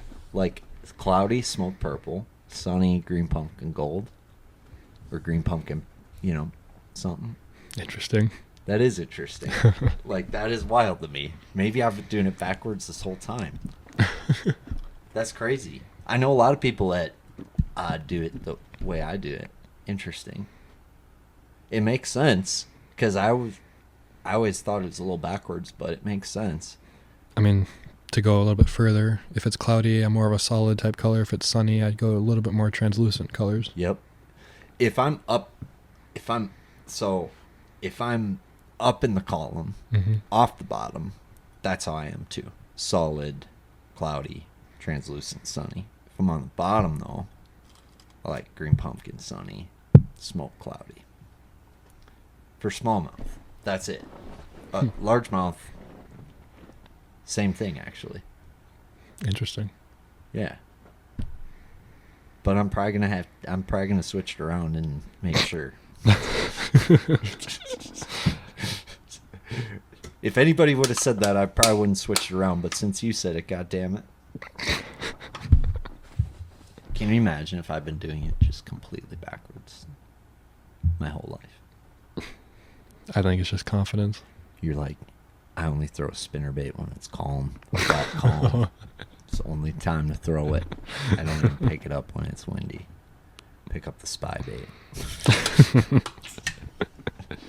There might be some too. They never see spy baits in 4-footers. Yeah, you're right. Have you found anything backwards like that? Like they're eating this, but they shouldn't be? I guess first thing that comes to So I'm mind. gonna do it anyway. First thing that comes to mind with something like that is tail race. My favorite bait at tail race is like a 3-inch swim bait, like literally on the dam wall, and the current's rushing at 4 miles an hour maybe. I mean cruising. You know what the bottom of the spillway looks like, how the current looks, and I'll throw a little 3-inch swim bait on like a 1/8 ounce head, just wash it on the current. You wouldn't think with that much noise and everything that they would see a little tiny swim bait like that, but they do, and they smash it when they see it. That is crazy, and I think I learned that on the St. Croix this year with some of the tiny ass minnows I was catching them on. Just when they're keying in on a smaller bait, I think they can see a lot better than we think they can. Like, absolutely. Like, you got to hit them with scope, but I guess scope's maybe showing you also how well they can see. Like Watchtaw, for example, my bait would be 20 feet above their head, and they would come up so fast a lot of them are cruising like 40 feet. My bait would be 20 feet down, and as soon as they saw my bait, they would come up so fast that scope wouldn't even register, and they'd be on my bait, and I'd be setting the hook already. Huh. Like literally the fish would disappear, and then boom, I got them. Like that's how fast they would rush up to my bait and just smash it. That's crazy. I mean 20 feet. No, these are largemouth. Damn. What about dirty water? What have you noticed how well they can see in dirty water? It's definitely the dirtier the water, the more you got to hit them on the head, and also the more that they hold tighter to structure. Sure. The dirtier the water. I mean, like dock fishing, for example, when it's super clear, you can basically just flip in all the openings, and if one grabs on, great, and if he doesn't, you can move on. But the dirtier it gets, the more you're flipping the actual like singular posts and that sort of thing. Just because the dirtier it is, the more they suck into the structure. That makes sense. What's the dirtiest you've gotten minnow deal to go? I guess fairly dirty, but if it's dirty, I'm not out in the middle. If it's dirty, I'm throwing something on the bank, flipping, that sort of thing. Sure. Usually when it's dirty, you're not going to compete scoping. They're going to be on the bank or somewhere near structure. So it's not a minnow deal when you're not going to win with a minnow when it's dirty normally. Well, what's dirty? Depends on the lake, depends on the... Like, what's the dirtiest you'll get a minnow going? Like, what's the visibility? 6 inches visibility. That's pretty dirty.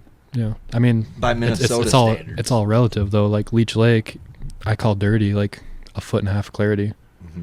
That makes sense. But Coosa River, I call 4 inches of clarity dirty. Sure. So it's... Yeah. I mean, clear for the Coosa, you can see maybe 2 feet. Right. So, like, that's kind of where I was with the minnow thing. It's like that lake we were on tonight, I feel like is 2 foot visibility. Mm-hmm. To me, you could still minnow them out there. Depends what the, I guess, normal clarity is. If that's normal, then for sure. But if that's dirtier than normal, then I'd be a little hesitant. I'd say it's cleaner than normal. Then I'd say minnows a go. Got it.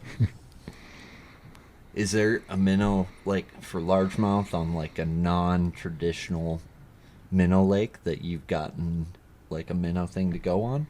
Because it seems like a lot of our lakes up in Minnesota, besides Pokegama and some of those types of lakes, are a little more structure-oriented. You got some shiners, sure, you got some of this, that, but I guess if you keyed in on any of that stuff in your short window back home, or any bluegill type eating structure minnow stuff, or not really?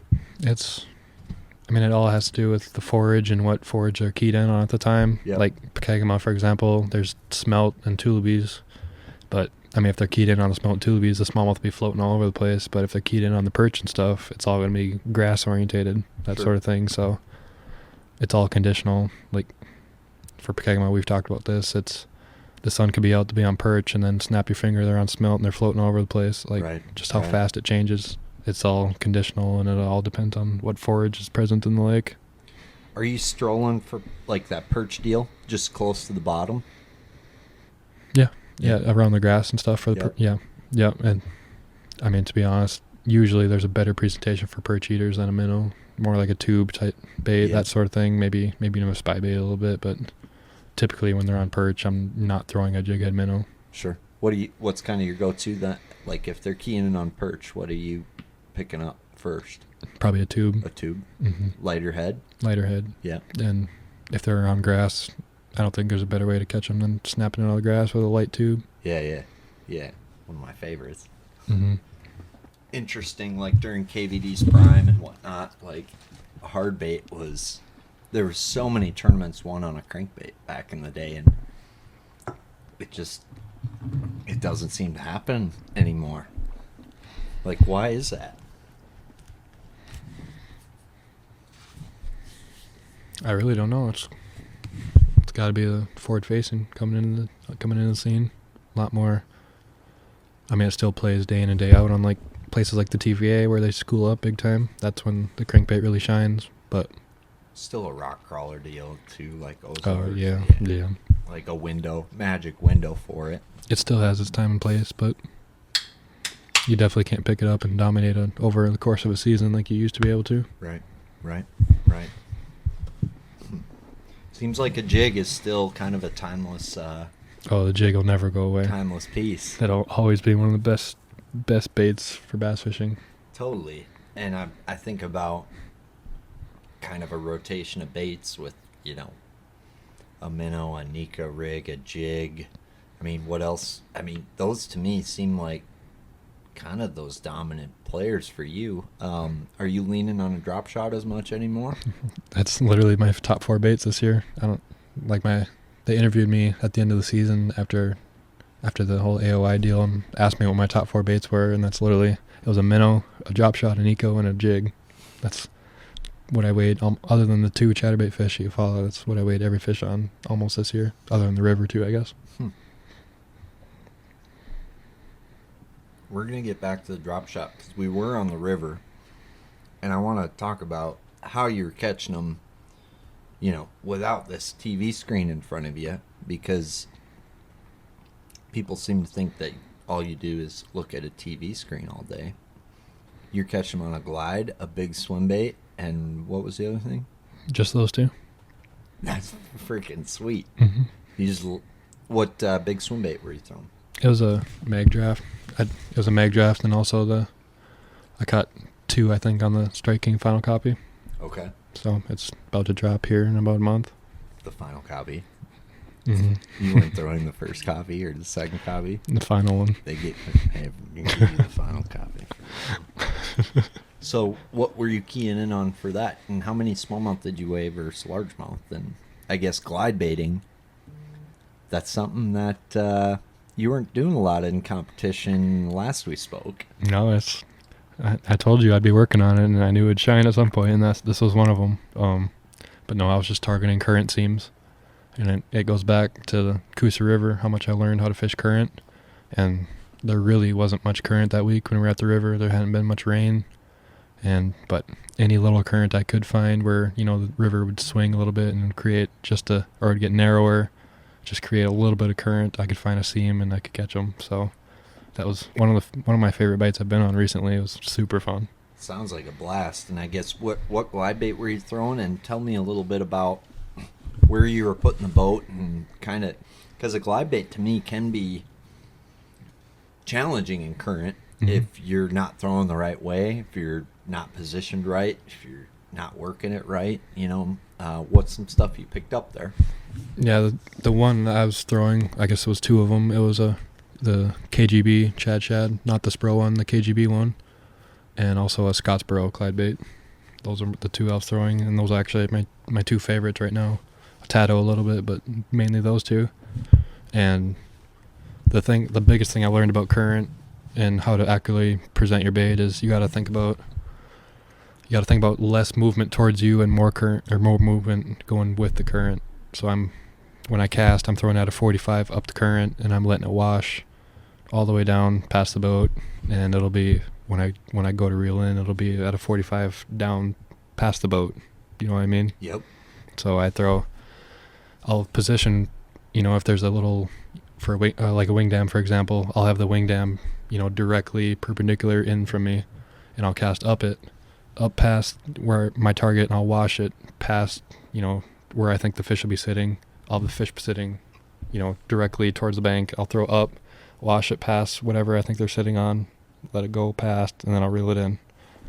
Are you working it and gliding it while you're washing it? I am, but I'm trying not to. You got to keep it. There's a fine line of it being natural and not being natural. You don't want it coming towards you too fast. You want it still to be washing with the current naturally. There's a fine line of overworking it and not working it enough. That makes perfect sense, and it seems challenging.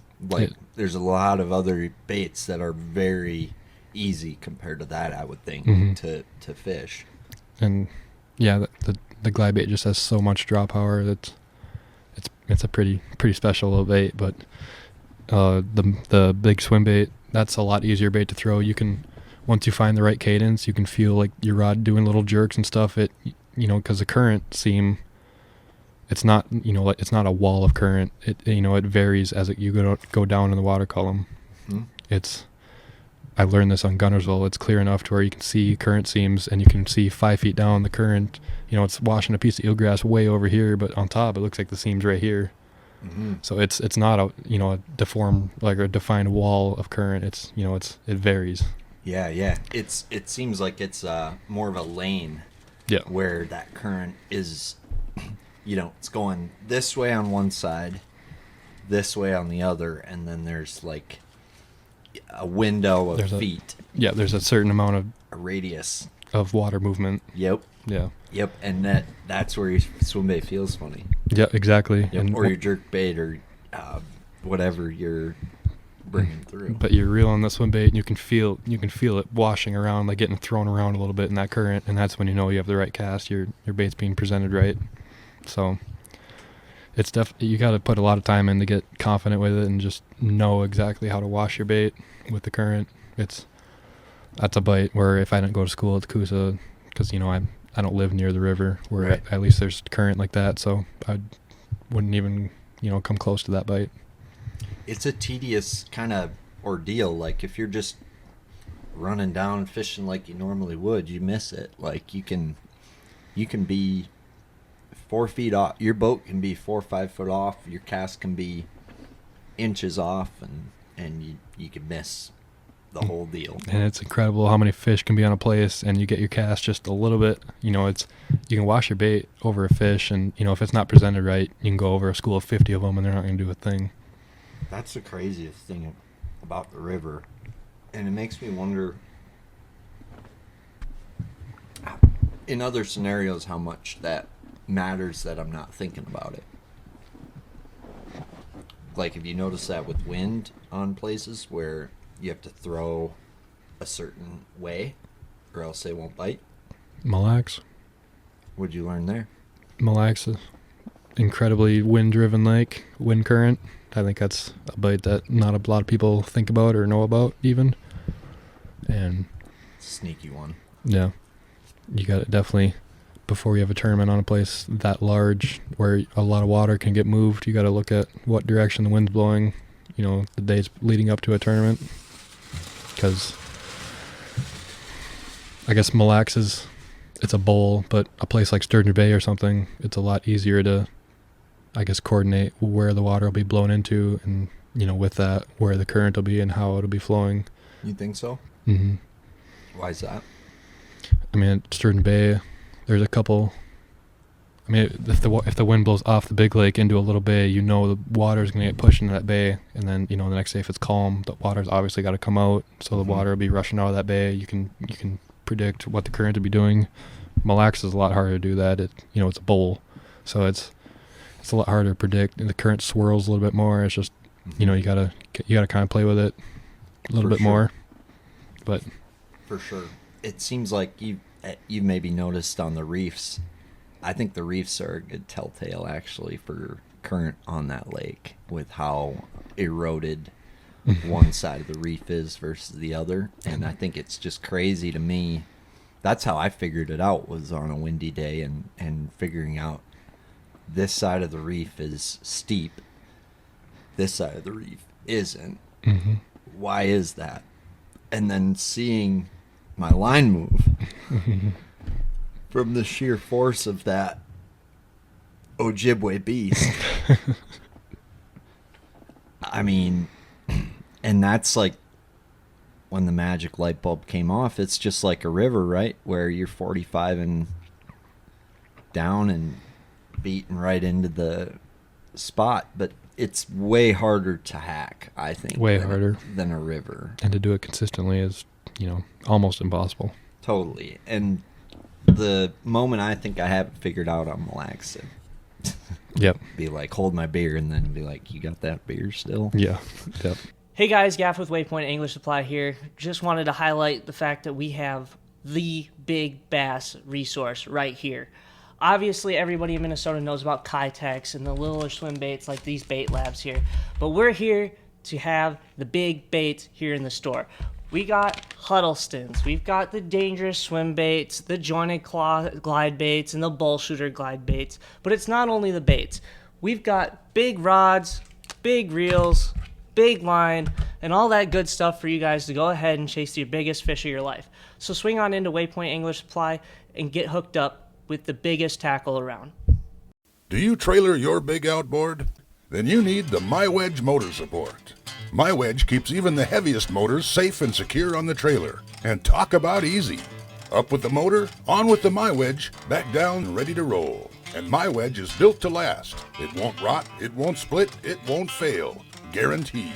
Pop on MyWedge centering clips for lateral stability and you're good to go. MyWedge, security in a snap. To order yours, go to mywedge.com. Yeah. What's been the most humbling moment this year for you? And like, obviously, what's crazy is how dominant year you had, but I mean, you had a few tougher events, you would say, like anybody does. Like, it's expected, but what were some times where you just like, you're close to it or missed it? I know St. Clair was one where I think it was more so a yardage thing than anything, where I just didn't run into them. Yeah, totally. But were there any other kind of like humbling learning moments for you this year? Santee for sure. I was on a brush pile deal. When I got there, it was kind of cooler, and they were really in the brush good. I was, my first one I caught out there was an 8-pounder out of a brush pile on a minnow. So, then on, I'm just, I'm just like, oh, I'm going to smash them this week. I'd pretty much committed the next 2 days to idling, found some beautiful brush piles, and I was just like, oh my gosh, like I'm going to smash them. And then I had 2 days of practice left, and I was like, oh, I should probably check a couple. I had just, I idled literally 2 full days finding brush.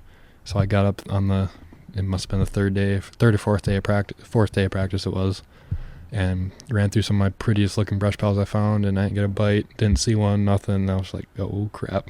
And in the back of my mind, there was a warming trend coming, full moon, everything. I was just like, I should probably check a couple of these. And it was like my 8th one. I finally caught one. It was like a 5-pounder, and I was just like, I'm having to work way too hard for these. The bite's definitely going away. And I tried a little bit more, and it just wasn't happening. And it was almost too late before I figured out that they were leaving the brush and hitting the bank. Like, they're rushing the bank. And I just enough time, I was able to find 2 areas where they were really pulling up to and that sort of thing. And going into the tournament, it was in the Opens, you get 4 full days. Well, last year you did. This year it's different. You got 4 full days and a half day. And on that half day, I figured out that they had rushed the bank and they were actually spawning already. And I found 2 areas where they were spawning really good. Like, I accidentally caught an 8-pounder on a jerkbait, and so I had an 8-pounder on bed, and I found 2 others almost the same size. I felt, I was like, oh crap, and then I was like, okay, like I found some fish. I can expand on this. And going into the tournament, I started on that 8-pounder. I caught the male first cast. It was a 4.5, and I spent 3 hours on that 8-pounder. Never got her to go, and then fished around a little bit. Ended up catching some more males. For whatever reason, I could only catch the males, couldn't get the females to go. It was like 11 o'clock. I had a 4.5, a 4, and then some smaller ones. And I ran, my other area was on the other side of the lake, ran all the way across, and I caught like a 5 and a 7, and maybe like a 3-pounder or something. I weighed almost 23 pounds and was in like 20th after day 1. And I was feeling really good, like, oh, I'm gonna go out there, I'm gonna catch. I had found some more spawners that I'd kind of left after I caught that 5 and that 7. I was feeling really good, and my mind was completely 100% like, I'm gonna make the top 10. Like, we're gonna make a run at this thing.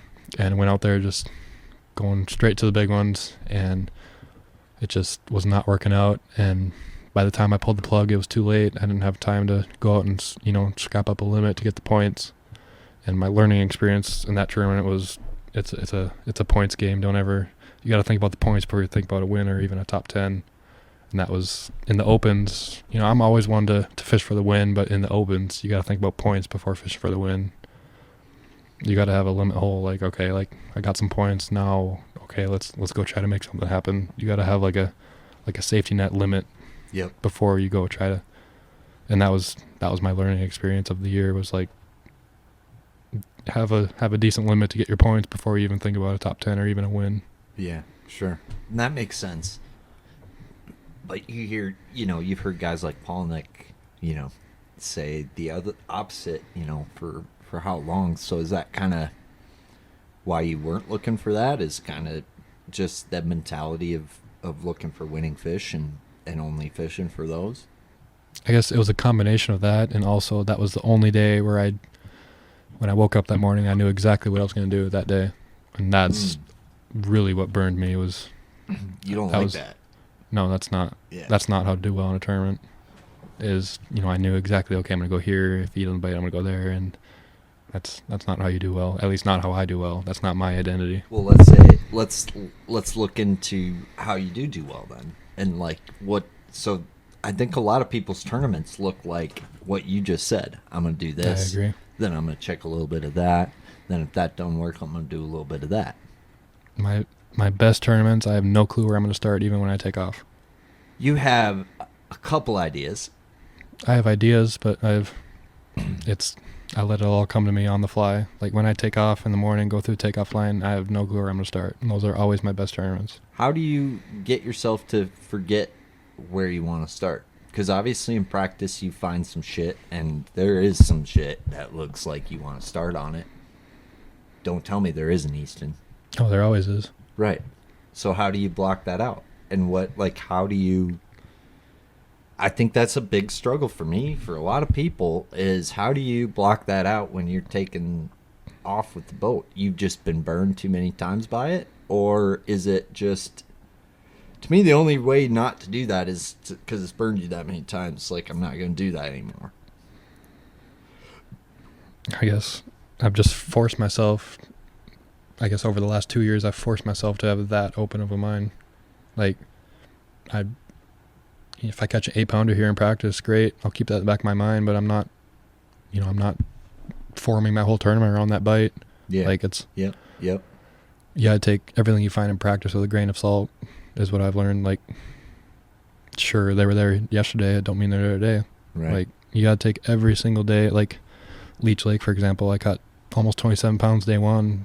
Great. I don't know if I'm gonna do that day two. We'll find out after I get out there, but like, you know what I mean? Yep. Like, you gotta keep that open of a mind at all times. Like, when I pull the trolling motor, I really don't know where I'm going. Like, I thought I was going one place, I pulled in another place and caught a 9-pounder. Like, it's just, you gotta have that open of a mind and just let the gut feelings come to you and really just fly by the seat of your pants. For me, at least. Well, let's delve into that a little deeper, like what that looks like, or let's give me an example of that. When we're talking open mind, there's boundaries to that. You can't jump land, you can't cut down a tree, you can't hop on a dock and propose to a chick and then hop back in your boat. Like, there is limits to this stuff, and it's a spectrum, and there's boundaries, and you have boundaries. You say you might not, but there's some boundaries, because you're not going to throw this color worm with this color flake than this color worm with this color flake. So there's definitely boundaries to what you throw, but is there just not boundaries to where you throw it, like in your mind? And like, what's going through your head? Let's get into your mind frame with that, because I think it's a beautiful thing, this brain you have, or this brain you don't have, or this muscle memory you have, whatever it is. And I guess what's going through your head? I don't know where I'm going to start, but the weather's going to dictate something. the boat draw, time of day, like in the opens is a factor. You've got 3-hour variance between your morning window. That's the other thing. It's like you found some juice, but it's morning shad spawn thing, and you're, boat number 200 probably can't get your shad spawn spot in the morning. Like, I guess this all goes back to practice. I guess my goal in practice is to have my toolbox be so big that I can't even hit everything I found in practice if I wanted. That's my goal in practice. I want stuff in a foot of water, and I want stuff in 30 feet of water. I want stuff all everywhere in between, rock piles, brush piles. I'm just trying to make my toolbox so big that no matter what conditions are thrown at me, I can catch bass. And that's how I attack practice. Do you typically like to start in an area where you can check multiple types of things? Like, right? So 1 foot to 30 foot of water, right? So you found, let's say you found a brush pile in 30, and let's say you find,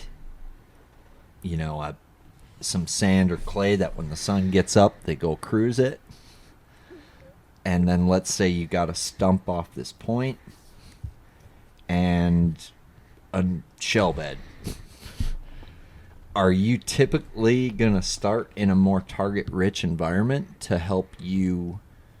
Because the way you're telling me you practice is similar to me. I just feel like you find way more things to throw at. Like, what you're describing is what I typically do in practice is I find a lot of targets to throw at and try to look for targets that people would overlook. Try to look for obvious targets that are going to hold, a lot of fish. Is that something you're looking at? I guess for the opens this year with 5 days of practice, most of the places I'd never been to, so I'd designate the first day of the 5 days just to drive around and look at the whole lake. I'm looking at watercolor, main things, watercolor, water temperature, secondary, and just getting a feel for, okay, this pocket has a bunch of laydowns, this pocket has standing timber, there's quite a bit of rock in this pocket, just getting a lay of the land. And then day 2 is when I start actually fishing a little bit, and I'll go in one pocket and find some nice brush, some nice rock. I'll throw out a couple laydowns, just kind of sampling, and I'll do that in the next pocket.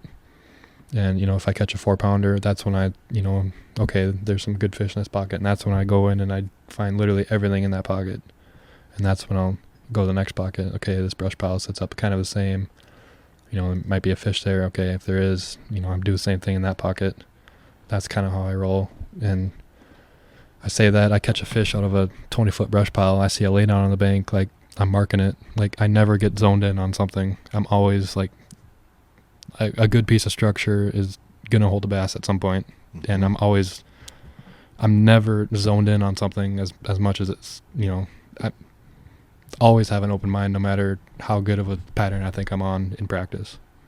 How much of the bass you caught this year were using structure versus not using structure? Because I think a lot of the hate coming from your scope haters is saying that, like, you're not even catching any bass off of any dang structure. God dang structure. You know what I mean? And when people say bass floating in the abyss, that's a myth. There is always a reason why the bass is there. He is never just in the abyss floating. Never. And the people, you throw your trolling motor down and you look around, like, those fish are always patternable. Always. They're never just floating in the middle of nowhere. That's not a thing. Patternable. So they're floating, but they're there for a reason. Always. And it sounds like you've hacked that. I do have a pretty good bearing on how to pattern those fish, I feel like. Well, what is it then? I mean, you've got this column of water, and they're floating there, Easton. I see them, they're floating. What else are they doing? Like, what are the other factors besides floating? It's structure orientated, it's wind orientated, it's most of the time it's structure orientated. Like, I mean, if there's, for example, Hartwell, if there's a timber line in 50 feet, the timber comes up to 30, they're going to cruise that timber line. They might not be in the timber, but they're going to cruise that timber line 20 feet up from the timber, but they're still cruising the timber line. That's just one example. there might be a main river ledge. It tops out at 15 feet. They're still going to cruise that ledge. They're not going to be on the bottom. They're going to cruise that ledge in 15 feet. But you've noticed they still use that ledge, that line. So these floating fish are still using basic bass traffic laws. Yeah, always. If you will. And the true fish, if they're floating they're floating in a ditch, that ditch is what's holding them there. Like it don't matter where the fish are, there's something that's holding them there. Whether if you think they're truly in the abyss, there's probably some sort of current seam that's got them sitting there. There's always something that's got them sitting there, and that's something you got to figure out. And then it's usually very patternable. You can run it all over the lake. That's cool. How many people do you think know about that? Or know how to do that really well? Or is that something that's pretty unique? I think some of the bites are pretty unique. It's very subtle what's holding the fish there, but once you unlock it, it's glaringly obvious. So it's just when you see a fish floating under the surface over 30 feet, he's not there just because he's there for a reason, and that's for you to figure out why exactly he's there, and then you can run it all over the place. So you're looking at, when you see a suspended fish, you are looking at always looking at the other elements. Oh, always. There's a reason why that fish is there. Them floating in the abyss, it's not a thing, and I used to think that when I first went to college and started seeing those fish out there, but there's a reason why, and once you figure out the reason, it's very patternable. How many tournaments have you won patterning fish that way? I feel like that is the way a lot of people aren't patterning fish. Up here, anyway. Yeah, I guess Watchta, almost top 10 patterning them that way. Like Coosa River, local tournaments around school, I've won a bunch of tournaments patterning them like that. But I guess I haven't got a big time win yet doing it, but I hope it's coming. Hopefully, we'll see. But it just drives me up a wall when people say, "Oh, they're in the abyss. Just you gotta throw the trolling motor down, and just float around and catch them." And yes, that might happen, but it's patternable. Just like going down the bank, those fish, they're all patternable. So, like when Dumpke was saying yesterday on the phone, floaters, patternable floaters. Always. They're floating for a reason, in that place for a reason. Always. So what's the schedule look like Elites next year? Yeah. St. John's first, Okeechobee. We go to Fork, Sabine, St. Clair, the river, 10 Killer. That river in North Carolina. I can't remember what it's called. Something weird. But I think that's all of them. You like the schedule? Oh, I love it. Really? Yeah. I don't know what to make of it. It seems like there's some grinders on there. It's definitely the schedule where the most versatile angler will win AOY, and I love that. I mean, you got to be able to tie in. There's definitely some forward-facing tournaments, and there's some you got to pick up your spinnerbait and go down the bank tournaments, and I think it's perfect schedule. You won't be scoping at Sabine. You won't be scoping at La Crosse, probably. Most likely not. Right. Yeah, I love it. I guess with the Elite Birth, I guess, have you had a chance to talk to any pros welcoming you, or is everybody scared to talk to you? It's definitely not that. I have my kind of core guys that I talk to on the Elites. I guess Wesley and Kyle, obviously, and then I've talked to John Garrett more and more lately. He's a super cool dude. Tyler Williams a little bit. It's kind of, and Gussie, I've talked to Gussie forever, and Fighter now a little bit. I kind of got my core guys that I talk to, quite a bit, and they're all, congrats and that sort of thing. But yeah, I don't know, it's cool. What's your goal this year? Do you have a goal going into The Classic or the Elites? I mean, I just, my main goal is just be consistent. I don't know exactly what that number is, but just like always, I'm going to go into every tournament trying to win. I mean, as good as you can do, obviously, right? But I guess that's another mindset that I see a lot in the Opens is you always got to you got to shoot big, because almost always in fishing you fall short of your goal. So if you're shooting for a check, like, you know, I'm going to this tournament, I'm just going to go out with a check. And if you fall short of a check, you're leaving with nothing. But if you go for a win or a top 10 even, and you fall short, then you still get a check and you're still happy. You leave with good points, and I have some really good buddies that I know are more than capable of making the top 9, that they just have that mindset too much of, I'm just going to leave here with a check and we'll get them at the next one, that sort of thing. And that really burns you over the season. I can see that. But like I said, with that, you got to have your limit holes, and then you go for the, like, you know what I mean? You got to get your safety belt limit, and then you go for the win. You can't just go straight in, like, you know what I mean? So I do, but I don't. So, because if you catch a big one in the morning, like, what are you doing? Are you catching a limit, or if you got a morning bite? But I don't know. You're a fucking beauty. Did you throw a frog at all this year? Did you do any frogging? Okeechobee a little bit.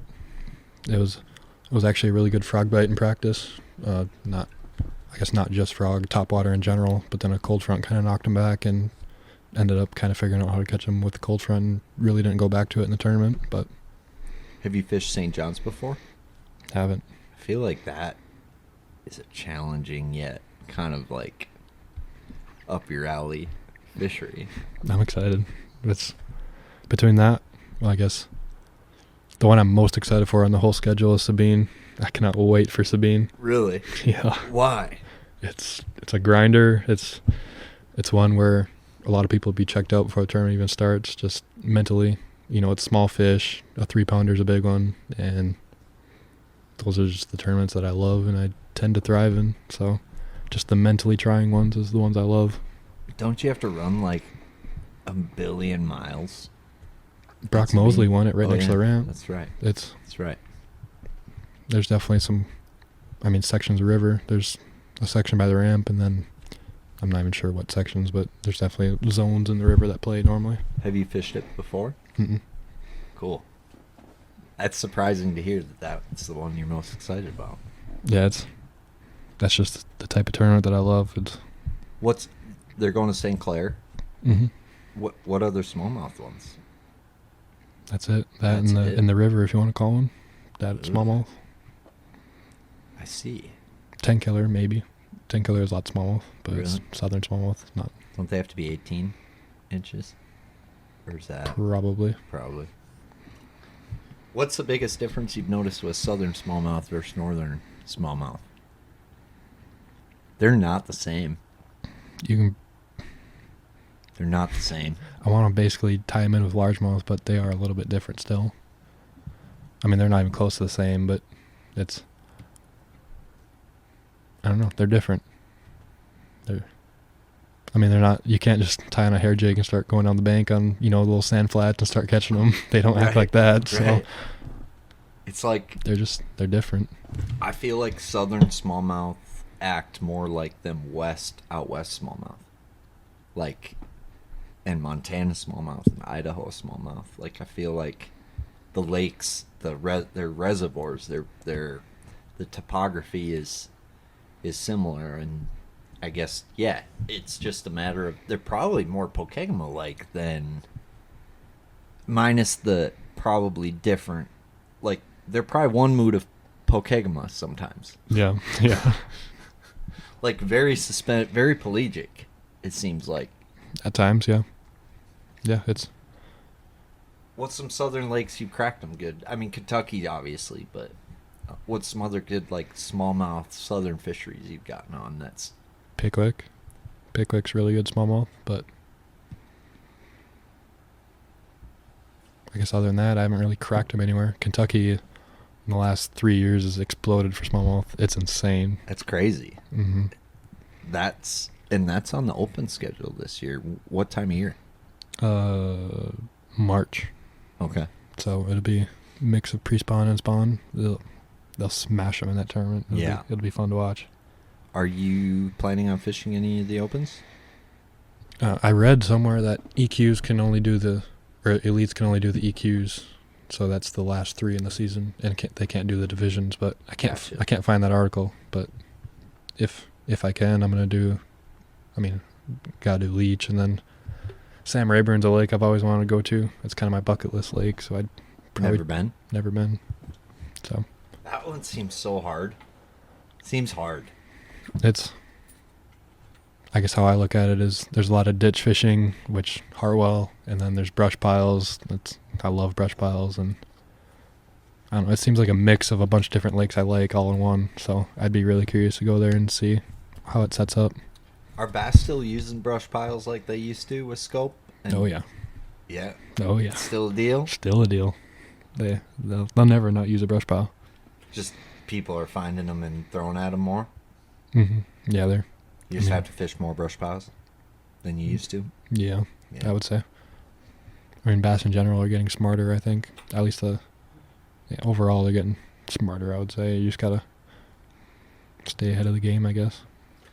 Yeah, speaking of ahead of the game, like what techniques do you see coming on the scene hot, or is there anything that you see that's going to be more of a factor in the future that the world maybe hasn't seen yet? Or has just started to see? I think ahead of the minnow, it's the dice style bait, the one with the appendages. That I guess realm of baits is what's next. But I guess in terms of staying ahead of the game, I'm just trying to be more efficient than anyone. Is kind of my definition of staying ahead of the game. Like, I guess for example, I guess we'll go back to scope. I guess being good at scope and being efficient with scope is 2 completely different things. Interesting. How so? Like, I see what you're saying, but I guess... Yeah, I get what you're saying, but I guess dig deeper. I guess anyone who spends time with scope and really, devotes time to it can know what they're looking at on the screen, but it's different to know when to stay or go based on what you're looking at, or also how I can have it on 10 going 3.8 miles an hour down the bank and the fish is swimming at me and I can still hit it in one cast. That's being efficient. Yeah. And it takes a whole nother level of time devotion to it, and really, I guess almost committing to it for a period of time to get good at it. For sure. And I'm definitely not efficient on that front, but I'm always thinking about efficiency, and I think fishing is a game of efficiency, and there's a lot of different ways to be efficient. I mean, I think one way I'm good at being efficient is finding the most efficient lure for the job and figuring out a way to, get my lure to the bass the most efficient way possible, and whether it's a little scum guard on the front so you're keeping your bait clean longer, whether it's a little hack that you put in a worm so that you don't have to change it out as soon. I guess aside from pulling the trolling motor up and making less casts, maybe at a spot than your average guy, what's some other like efficiency things that you've employed? Like even the smallest things make a difference in my mind. Yeah, even knowing what bait to throw to be efficient, even going beyond that. Okay, I figured out the bait to be efficient. Now I'm gonna spend time the night before prepping, 10 of these baits, that I've figured out are the most efficient. I'm gonna tie 10 of these baits up the night before, so that way I break this one off, the hook gets dull, I can put that rod down, pick up the next one. I still have the most efficient bait, but you know what I mean? You can take it to so many steps to be more efficient than your competition. And I guess that was my main point over the course of the season, driving Okeechobee. I'm the youngest guy, one of the youngest guys in tour. I've spent no time competing at this level. I'm like, okay, I need to outwork everyone. I need to be more efficient than everyone. Those are my 2 main points over the whole season. If I hope to compete, and succeed, that I need to be the hardest working and the most efficient on the water. And that's what I focused on over the whole season. I love that mentality and the work ethic. I feel like that's something I've always wanted, strive to do. But the efficiency thing, that's something that I don't naturally have. I guess I was raised to fish pretty slow. Was how I learned to fish. So I've been learning to fish faster, and I guess efficient for me is rigging a tube stupid style on the river, because it doesn't break off as much, and I'm able to present it without getting snagged a lot more, or throwing a cover scat in a current seam because there's a log jam at the end of it and everything else gets hung, or putting a scum guard in front of something because Are you ready to reel in your next home purchase or refinance? Supreme Lending's Dream Team can help guide you through the entire mortgage process, from pre-qualification to closing. They have a wide variety of home loan programs in their tackle box, including down payment assistance and first-time home buyer options. Just ask me. I trusted Aaron Dagas, a bass fisherman just like you and me, and Supreme Lending's Dream Team to help finance my first home. Contact Aaron Dagas and the Dream Team today by scanning the QR code or giving them a call at 763-326-0677. That's 763-326-0677. Did I catch a 7 in there? Or visit their website, aarondages.supremelending.com. That's AARONDAEGES.supremelending.com. Grass catches on if I don't, do that, or figuring out a quicker rate of fall that triggers a bite so that you can fish more water faster. And that's probably what I'm always trying to figure out, is how can I catch them quicker than the next guy. And that's, I guess, the name of the game, is finding that better mousetrap. And I feel like you're amazing at that, dude. Amazing. And each tournament this year has been a game of that. Each tournament we fish is really a game of that. And I guess what are some ways you found efficiency, because you're throwing a spinning rod a lot of the time. So the ways you're efficient, to me, with the spinning rod, this is probably the most interesting part about this conversation, is how you're able to be so efficient with a spinning rod in your hand. And I guess how much time you've spent on the water to really develop that skill set, or that set of tools that you're employing, is pretty special. And I think, we don't need to give away the whole kitchen, but, some snacks, I think, are yielded with just how efficient you were this year with spinning rod. Yeah. Covering water the way you were covering it. Like, I don't know, how the hell were you doing it? I guess that goes back to my identity, born and raised northern Minnesota, spinning rod. I was born with a spinning rod in my hand. That's what I know best. And I guess we'll go back even further. Like my first year of fishing college, I came down, and one of our first tournaments was at Dardanelle, and I was just like, I'm doing all this research. Okay, and they bite a square bill on bridges. Okay, noted. They bite a swim jig in the grass. Okay, and I show up with a a square bill, a swim jig, because that's what they're supposed to bite around here. And I caught one fish over the 2 days and finished like 210th place. And I was like, well, what did I do wrong? And that first full year of college, I just had a terrible year all year long. Had like 2 good finishes over the course of the year, and it was like my end of the second year of college. I was like, I'm gonna do it my way. I'm gonna put some northern techniques into this. I went back to Dardanelle, and I'm gonna fire up my units, and I'm gonna look for some structure. I'm gonna throw a drop shot, a Nico, that sort of thing in the structure. I'm gonna do it how I want to fish. And sure enough, we got like 9th place out of 250 boats. And that was when the light bulb went off. I found my identity. This is how I like to fish, and I'm gonna do it my way everywhere we go. I'm gonna somehow mold it into what I like to do. And this going back to this year, it's the efficient thing. If I had a bait in mind, I thought I was gonna catch them on. I have a bunch of them laid out. If I break one off, I can tie one on. But even further than that, I always have as many rods as I can fit on the front deck, always. it don't matter if like the river, for example, I pretty much knew I was going to catch them on a glide bait and a mag draft. That was plan A, plan B, plan C. And I was just going to run around and, find where they're set up. But with that, I had, 15 rods on the front deck ready to go. And that's just another efficiency thing. It just, people don't realize how much that time adds up. Like, you sit down, you spend 2 minutes here, 2 minutes there. Over the course of a 9-event season, all of a sudden that's, a half hour, 45 minutes that you could be fishing. 100 casts, 200 casts. I can't even tell you how many times I'm at the end of the day, I need one more fish, how much I would die to have 100 casts. Right. So it's those little tiny things you got to think about over the course of the season, and that's really what separates you over the competition over the course of a 9-event season. Adds up. Yeah. How many times did you retie something during competition this year? I can think of literally 2 times. Wow. It's almost always just drop one rod, pick one up, and fire back in. And I prepare so many rods the night before. Like, people always make fun of me. I literally spend 2 to 3 hours every day before the tournament preparing my rods and reels, just so I can be that efficient on tournament day.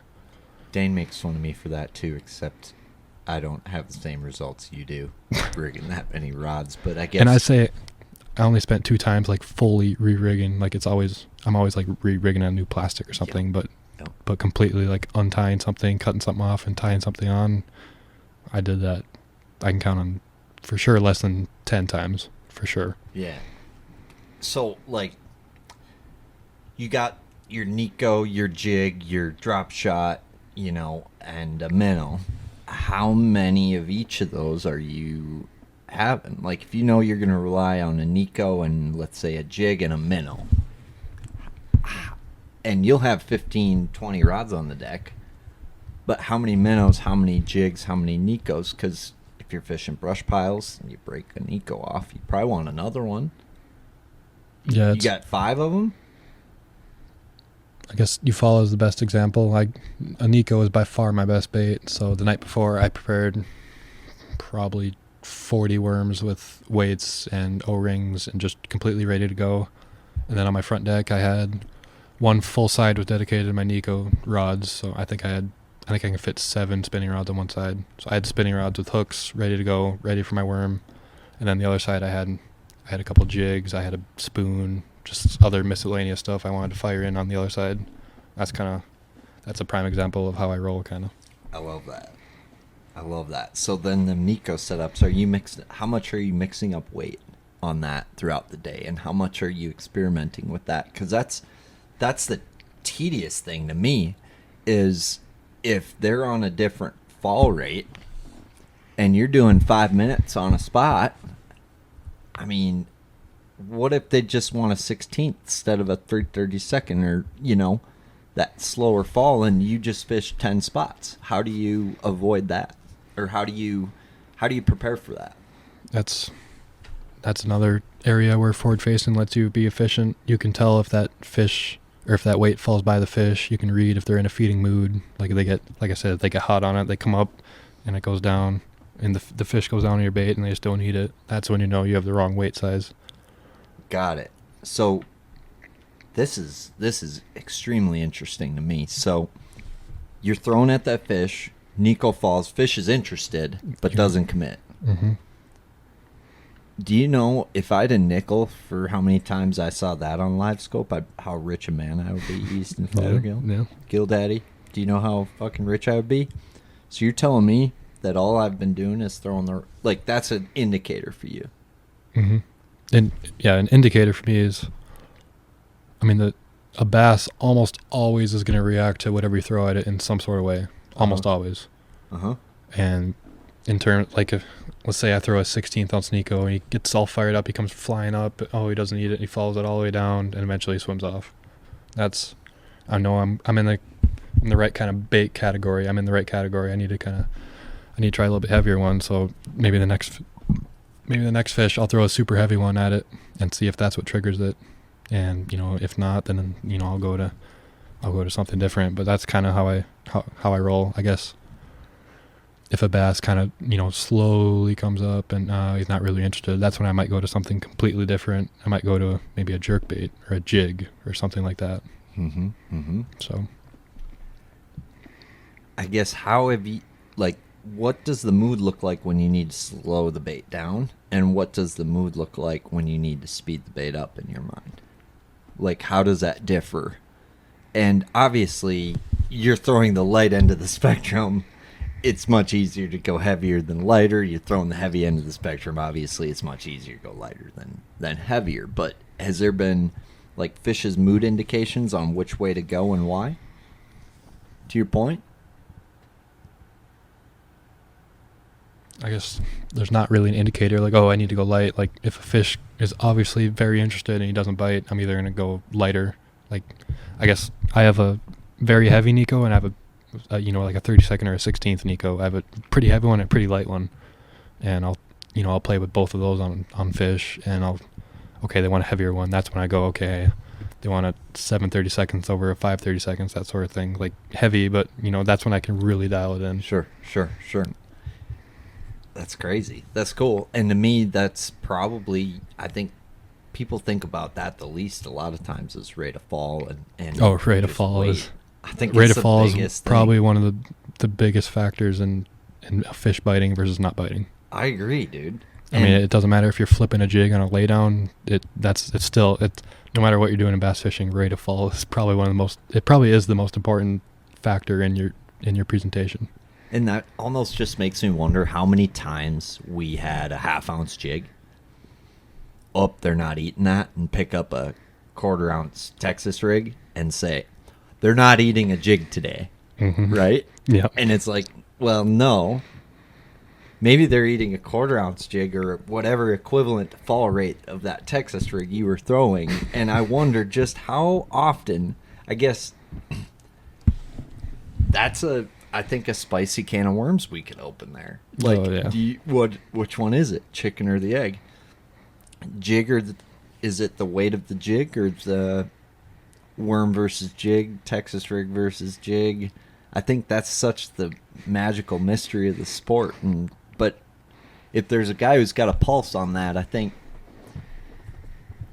I do think it's more weight than bait. Oh yeah, and rate of fall. Yep. And triggering those fish. I mean, just what you've told me and what we've seen from Drew Gill, and just what you've done, I think it's a big deal. So why wouldn't you just go to the lake with a Nico worm and 5 different weights and just fish every tournament that way? You could probably do pretty well. On some lakes, yes, but yeah. I mean, you show up to the Coos River, it's a foot of clarity. That's when we need a little bit. That's just when the Nico doesn't play. You gotta, it's all conditional. For sure. It all. You gotta have a big toolbox for any conditions that are thrown at you. When do you Nico rig a creature bait versus a worm? I haven't messed with it. I would say 80 to 90% of the time it's a Nico rig and a worm. I am playing with the gill presentation a little bit more. I do think there's a time and a place for that, and even the craw presentation, but I would say 90% of the time I'm Nico rigging a worm. I feel like there's some sneaky bluegill bites to be had down in the south. Oh, for sure. Brim eaters. Yeah. How many guys are trying to exploit that every tournament? And I guess how available is that every tournament? And is there a winning bite to be had ever doing it? I guess like that's how Taku won Smith. He was bluegill imitating big spots. Huh. There's something to be had there, and I can say something I have not dialed in, and that's something I need to for sure, and something I'll spend time on trying to unlock that code. That was interesting when we went to Hartwell. It seemed like it was kind of a dirty water gill pattern, and I wonder if that's how, like when Davey Height did good on a mop jig, and some of them bigger jig bites that I got on in Hartwell. I wonder if that's what I was imitating or that's what they were wanting, because it's brush, bluegilly type stuff. I feel like bluegill, crappie, they eat a lot of crappie in the south. Talking to like Patterson, who knows Cody Huff pretty well, like when Huff would find like some of them biggest bites on like Bull Shoals and some of those lakes, finding them them crappie holes was where the biggest bass in the whole lake would be when that gizzard shad deal wasn't going down. Yeah, there's definitely something to be had with the big, finding the big bait. Like I know on the river, for example, finding the big shad a lot of times can lead you to the bigger bass. Yep.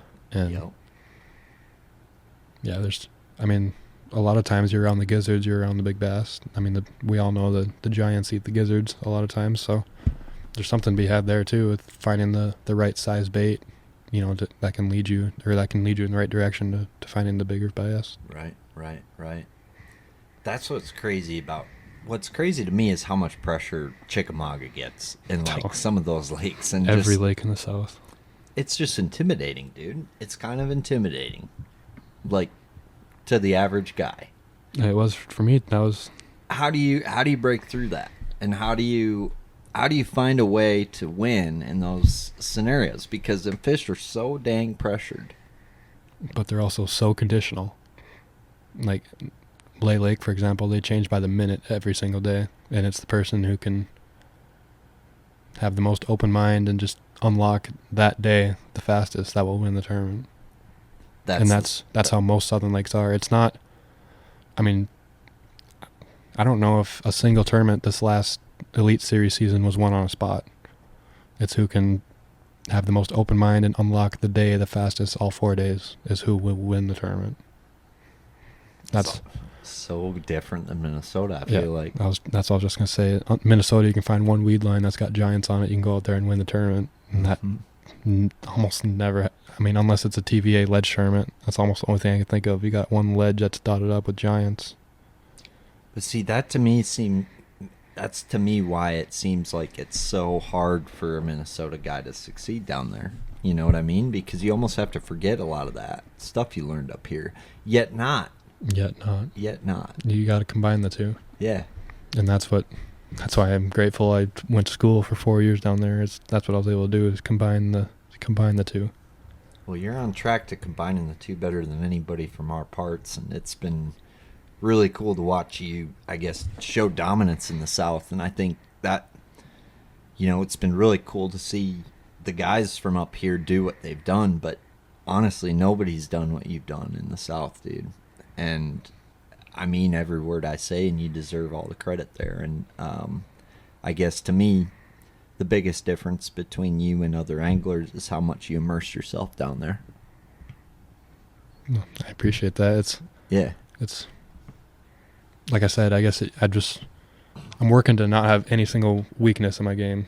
Like what I'm striving to be is like a Hackney type person on the bank and combine that with the forward facing. That's what I'm working towards. That's what I'm trying to be, I guess. I love that. And I don't think I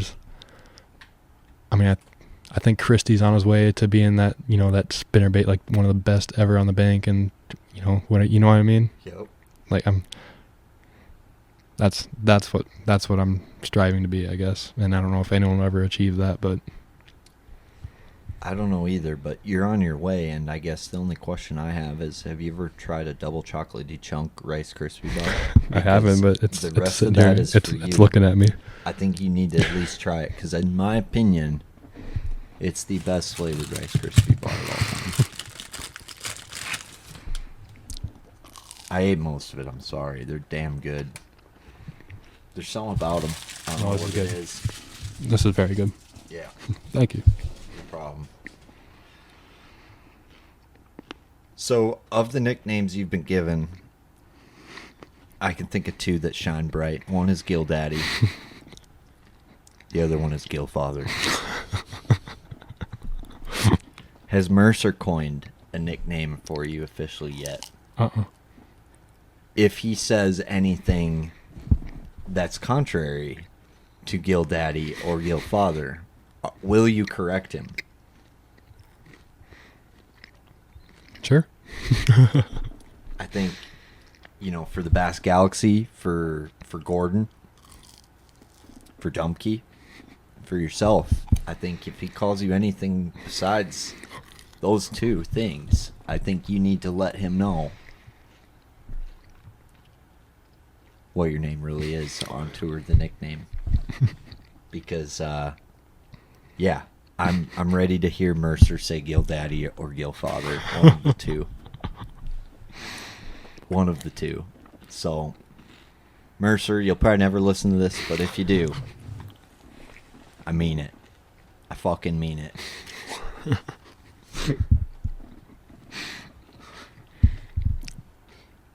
How's Gordon doing? He's so quiet.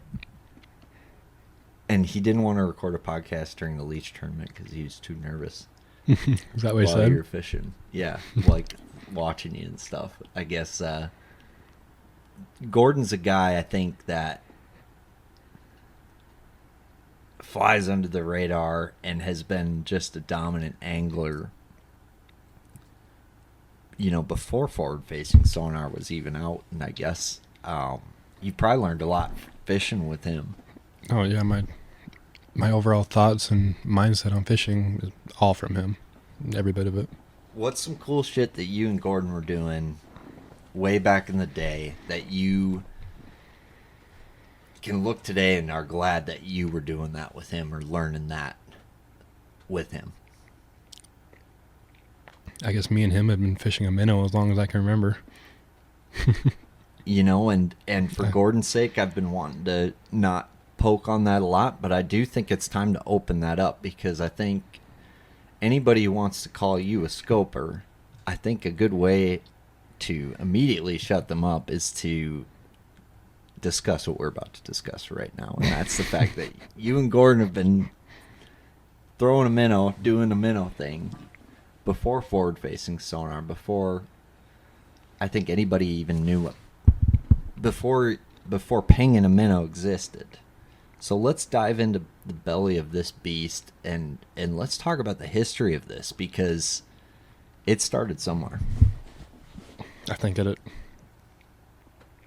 least I know guys on like Cherokee and stuff, they've been doing it also for a long time, but up here it's a I don't know if it's a Cisco or smelt or even a little bit of perch, I don't know, but there's certain lakes where a minnow has dominated for, before my time, forever, and it was finally, I think Gussie winning the Classic on it is what kind of brought it to light a little bit, but it's kind of been a hush bait for a long time, like I said, before my time, but we've casted it and reeled it, we've even hanging it a little bit under the boat. It's been a staple for even before my time. Well, let's talk about the first time you were introduced to it. And do you remember the first day that you threw a minnow on a jig head, Easton Fothergill? Before my memory. Wow. So are you saying that you have been throwing a jig head minnow longer, like since early elementary school? Yeah. Yep. First grade? Kindergarten? Preschool? I have pictures of, the bass looks as big as me. That's how small I am of me. And I know they were caught on either a minnow or some sort of minnow imitating bait. Fake minnow. Mm-hmm. Okay. So now we have the scope thing that tells us, oh, there's the bass. And I'm like, oh, there's my minnow.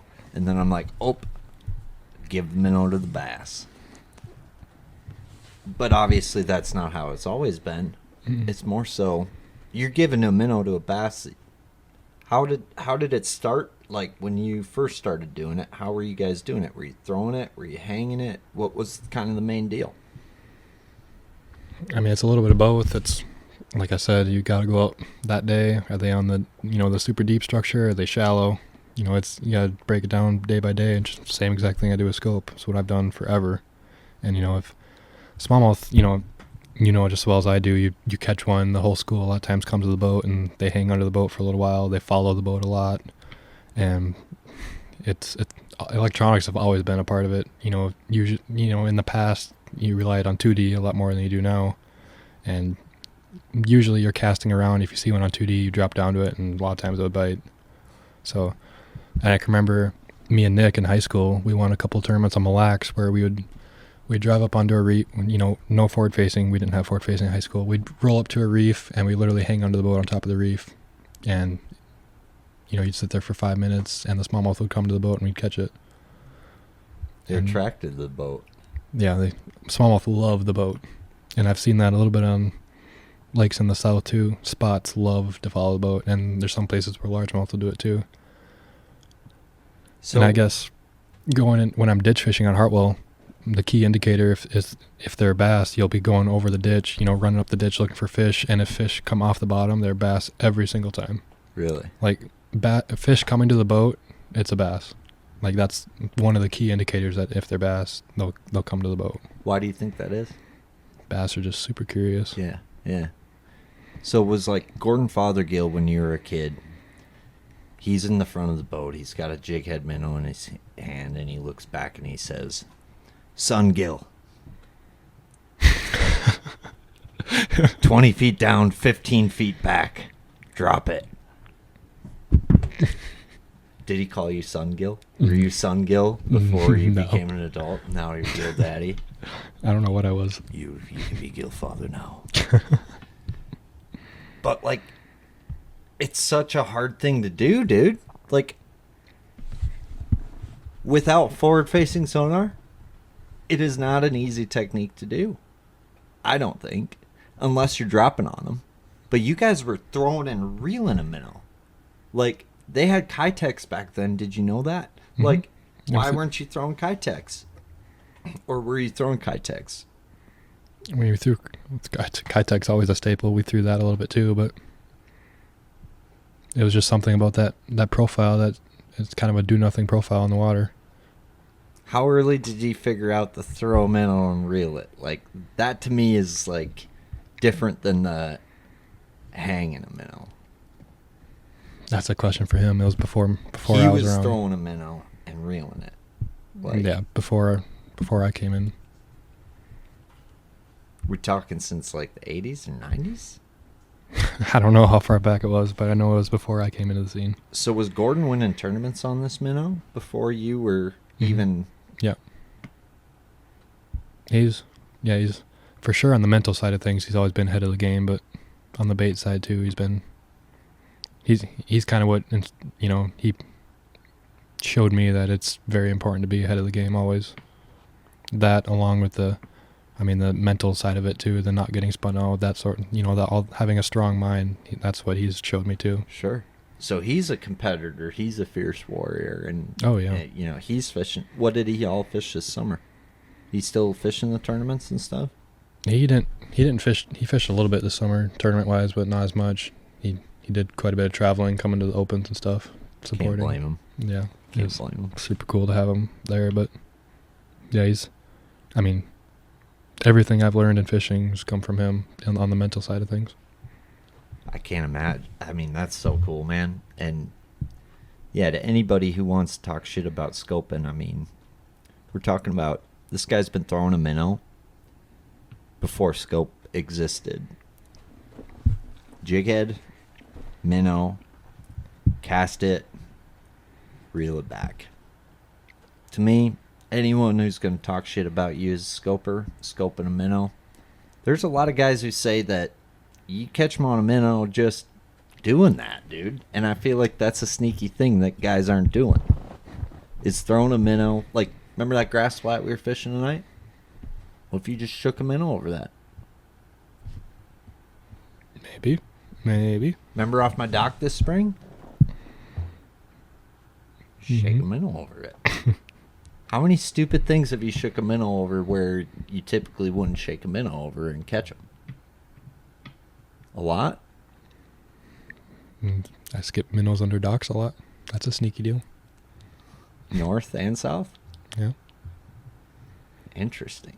Are you shaking that minnow on the bottom ever? Like, there's this thing in Japan they call bottom strolling. Table rock. Really?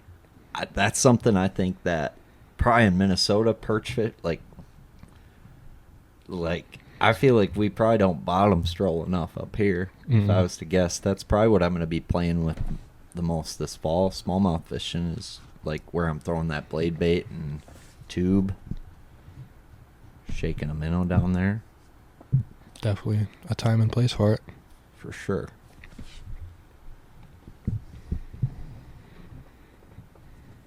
We're at 2 hours and 20 minutes. Are you tired or do you want to keep going? We can keep going. Okay. I don't care. Hey, man. I appreciate the time. Appreciate the time.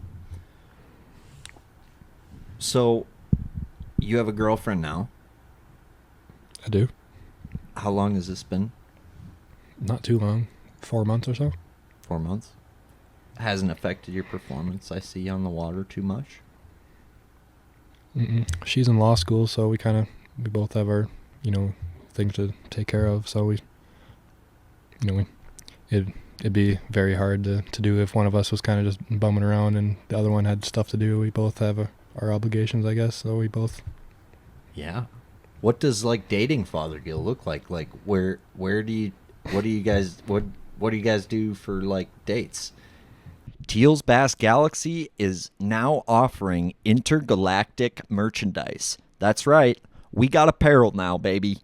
Check out our website. We got a variety of apparel, hats, bucket hats, sweatshirts, t-shirts, all the finest goods. So stop on our website, tealsbassgalaxy.com, click on the apparel tab, and start looking good, baby. Besides, scope spots. I don't know. It's just you take her to dinner? Or? Yeah. Heck yeah. Yeah. Chick-fil-A or somewhere nice? Somewhere nice every once in a while. We both really don't like to spend money, but I love that. On stuff like that. So you guys do the Netflix then? We Netflix every once in a while. Do you guys have a go-to show? Not really, just Yeah. movies. But yeah, we both know that we won't be able to see each other as much as we'd like, but we make any possible opening we have work. So it's worked out so far, and it's something we've talked about. So should be good. Well, obviously there's more. There's not much more to life than bass fishing, but there is more, slightly more to life than bass fishing. And just her in law school, there's slightly more to life than a courtroom. Yeah. So what's some stuff she likes to do outside of arguing in a courtroom and paperwork? She just loves hanging out with people. She's a People huge person? huge people person. So anything that involves a crowd of people, she's all over. So. Okay. So she's is she more extroverted then? Oh yeah. Okay. Yeah. That probably complements nicely with you. Yep. And she's a big time talker, and I'm a big time sitter and listener. So it works out good. Absolutely. You're not sick of her yet? No. Okay. That's good. Not even close. Does she know what a Nika rig is? I think she does.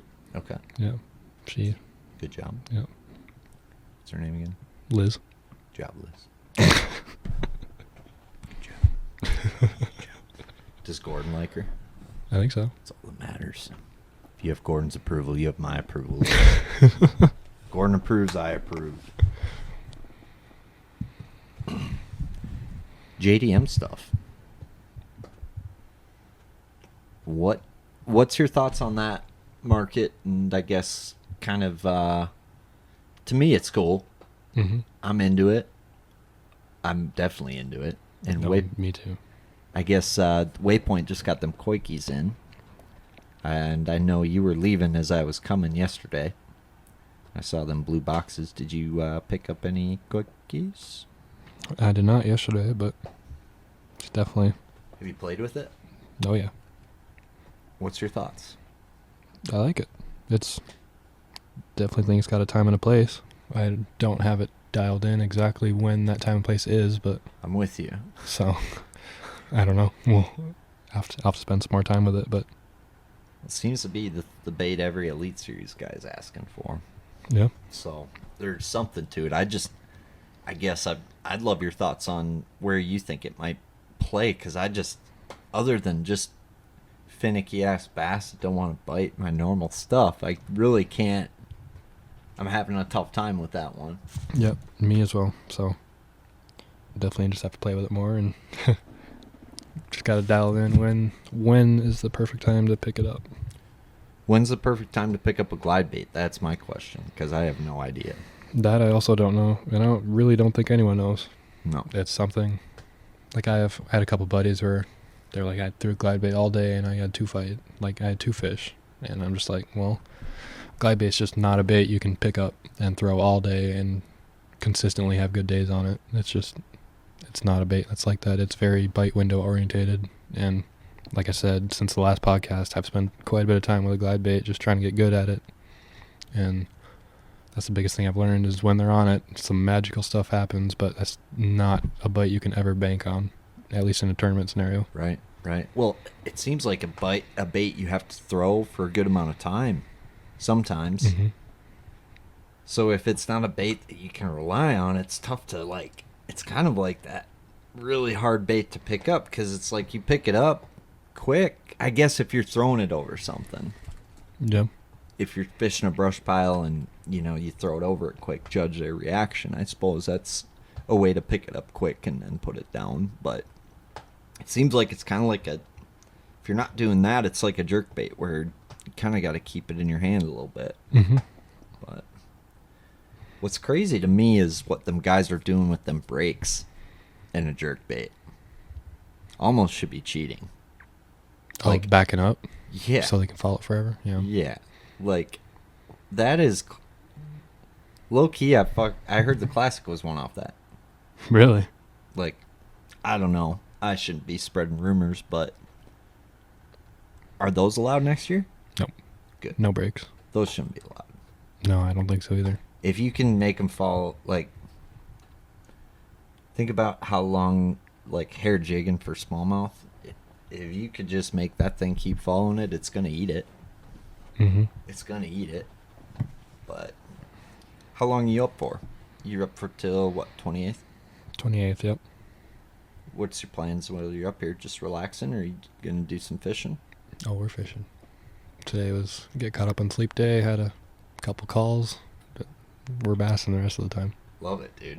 You can be out on poke mostly, or should be doing the minnow deal. Maybe one day out there, but other than that, there's a lot of good places other than poke around my place. You're damn right there is. Yeah. Are you going to be green banging or brown banging mostly?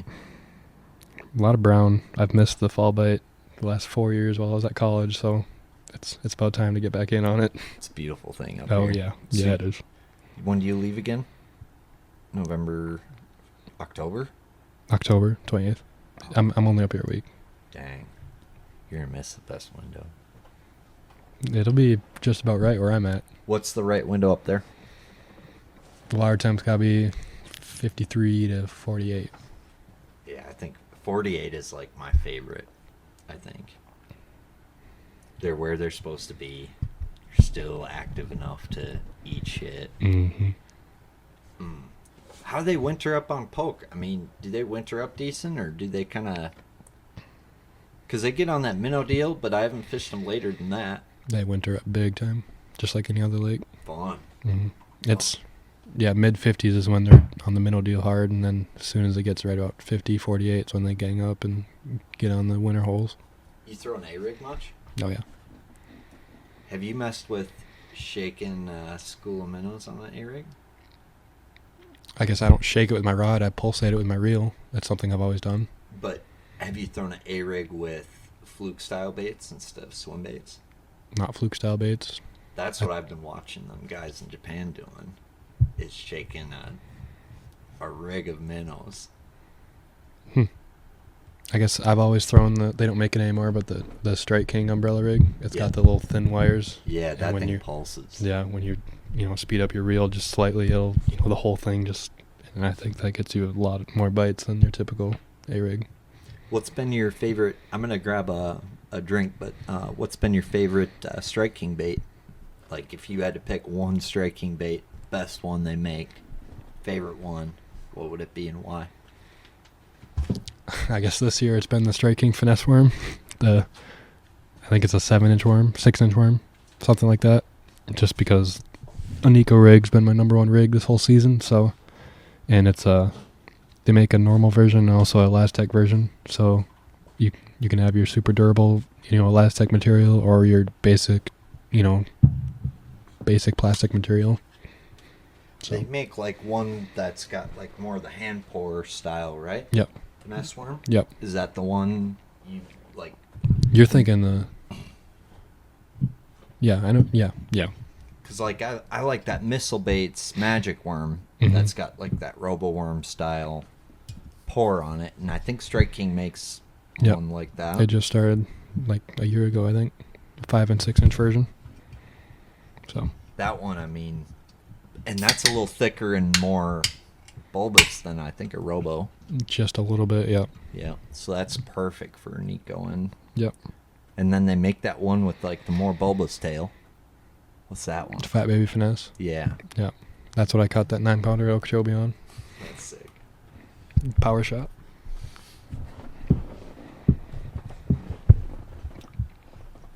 If there's a young aspiring pro, what's the best advice you would give them right now?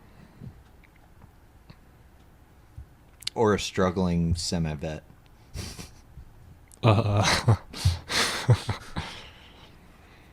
I guess find your identity, like I mentioned earlier, and then work your hardest to make sure there's no holes in your game.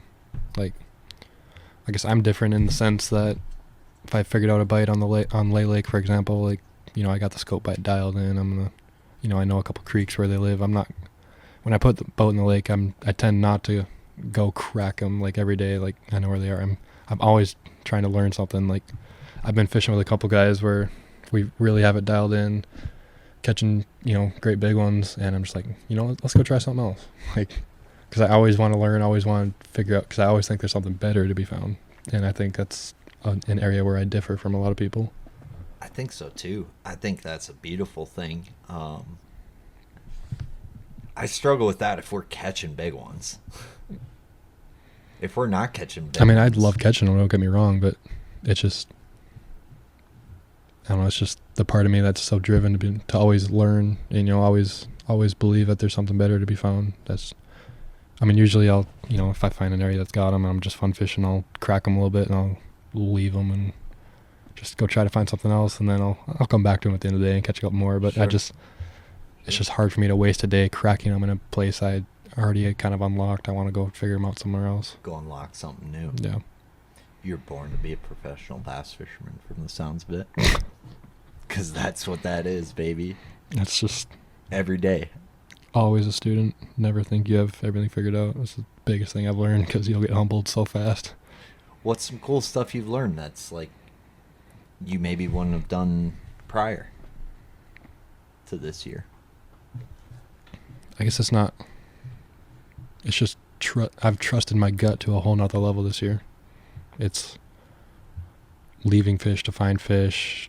It's just instances like that where, we talked about before, it's the gut feeling. When you have the gut to pull the trolling motor, you don't second guess it. It's never second guessing your gut feeling, and I guess that's the biggest thing I've learned this year, and that's the reason why I had the year I did. Mm-hmm. I learned something interesting from Chapman with live scope in the grass, where you turn your contrast down and you can see fish a little bit better, I guess.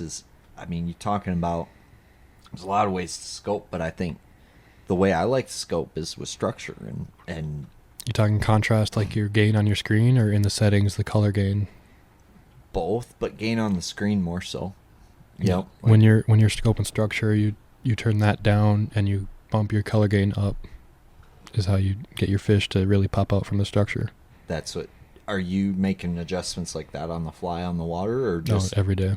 Yeah. I'm always playing with that. It depends. Every lake you go to will be different. Like Lay Lake always has some sort of debris in the water. It's cloudy. And then you go from there to St. Clair, just for example. It'll be way different. You can play with it and get it dialed in there. It's just every day you got to play with it and get it dialed in. How about utilizing it shallow, I guess, around docks? And it sounds like you're not just scoping a minnow with it. So, like, utilizing scope, let's say, to be more efficient with structure, shallow structure. How often are you seeing that fish versus throwing at the structure? We've talked about this, I'm sure, before, but it's always changing. Yeah, you got to be... when you're scoping structures shallow, you got to be careful. You relying on scope, because a lot of times when they're shallow because there's a piece of structure there. So sometimes, a lot of times they sit so close to the structure where you a lot of times won't see them. So I guess shallow, a lot of times I'm not necessarily looking for fish. I'm looking for structure to throw at more than just throwing at fish. Sure. Is how I use it shallow a lot of times. But, I mean, you get on a nice sandbank, smallmouth and spots, love cruising sand. In wide open water like that, you can still use scope up to a foot of water and still see fish good. So I learned that this year. I think that the scope and shallow thing is a big thing, and I think what I struggle with is I want it in forward, then I want it in perspective, then I want it in forward shallow sometimes, and trying to decipher between which one to choose is really tough, because right here I want perspective, but right now I want forward. Like, how do you manage that? I mean, that fish obsessed mount that I use is a big deal for that. I mean, it takes 2 seconds to flip it and you can put your trolling motor back in the water. I did have 2 on my trolling motor for the majority of the season this year, and that was a huge deal. But I guess if I were to choose one, the vast majority of the time it would be in forward. The only time it wouldn't be probably is if I'm bed fishing or brim bed fishing is when I would have it in perspective. That's when it shines the most. That big one you caught off them brim beds on the Nico rig on Eufaula? Was that perspective or forward? That was forward. Was it deep enough where it forward was? It was like 6 feet deep. So Perspective would have worked. Yeah, it would have. But you weren't even planning on fishing them brim beds. I wasn't. It was rock. It wasn't brim beds. Okay. That fish at least. Sure. So it was just a super small rock spine with deep water right next to it, and I mean, it's just crazy how I panned up there with the live scope, and there's like at least 10 of them sitting there, and I threw in there, and that's the one that grabbed on. Like, I know for a fact it was the biggest fish in that school. Just how lucky that was. I guess, have you noticed, like, you got 10 fish there. How many of those can you catch? It seems like the more pressured we get, the less fish in a school you can catch. It seems like you go to Tonka, you used to be able to catch 20 off of it, right? Mm-hmm. Now you get 2-3 bites, and then they spread out, and, like, gig is up. I guess, what are you noticing with that, and how are you combating that? Because to me, the efficiency factor there of leaving and coming back, to me, makes a lot of sense, letting them set back up. But there's some guys who would say when they catch a couple and they spread out, that's when they can kind of pick a few off and they get a little vulnerable. I guess, what's your thoughts on that? I guess in that instance, I caught the big one, and I spent probably 10 minutes there, and I did just what you did or said. I left and checked it like 4 times throughout the day, and I never got them to go. I don't know why, but they just never went the rest of the day. But in terms of them spreading out, I guess the only time where I see that being the case where they bite then is smallmouth. If you get one to leave the group in smallmouth, he's probably going to bite. It's kind of a sneaky deal with smallmouth. But in terms of like largemouth schools, I really haven't seen that where you get them spread apart and then you can catch them. It's kind of the opposite usually with largemouth. Yeah, I would agree with largemouth too. Yeah. Like, I guess if you're cruising the shallows and you see a wolf pack of smallmouth and one goes a different direction, you better follow that one, because if you can get your bait in front of it, he'll usually bite. That is a sneaky nugget. And there's something to that. Smallmouth to spots to largemouth. I mean, so reels, different reels. You're with Luz, and Luz makes some badass shit. How many different reel models do you run from those guys, or do you have 2-3 that kind of you stick with and then maybe change some ratios or spool size? Spinning reels is all their custom light 300 size. It's all I use for their spinning reels. And then the casting side is almost all hyper mag. I use the Pro and Elite TI reels for the light stuff, the jerk baits and the small crankbaits. It's super good for that. And then I use the BB1 for deep cranking and also my glide baits. So nice.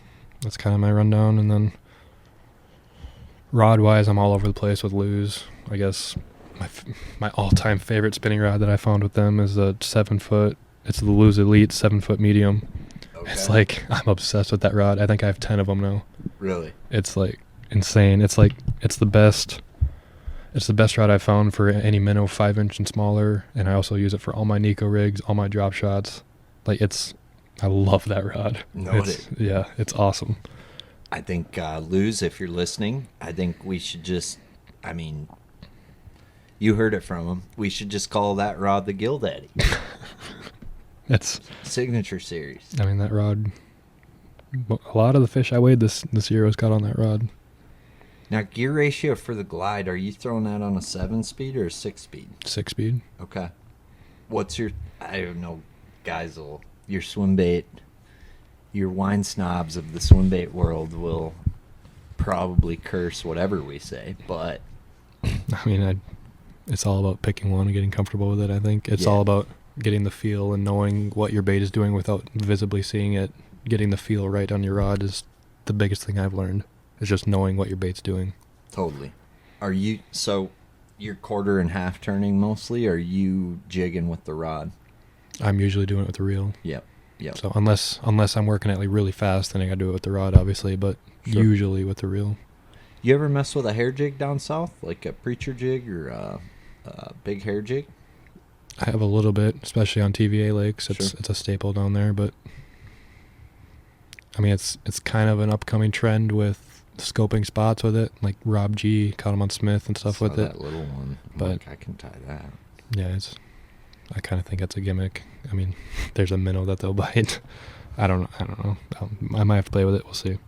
I don't know either. It seems like, I mean, it's more so like you're throwing a plastic minnow at them. Throw a change up. Like, to me, that's what I see with that. Like with Robert G was doing.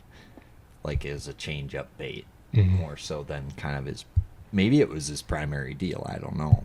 I don't know either. I just can't believe the drama in the sport. It's insane.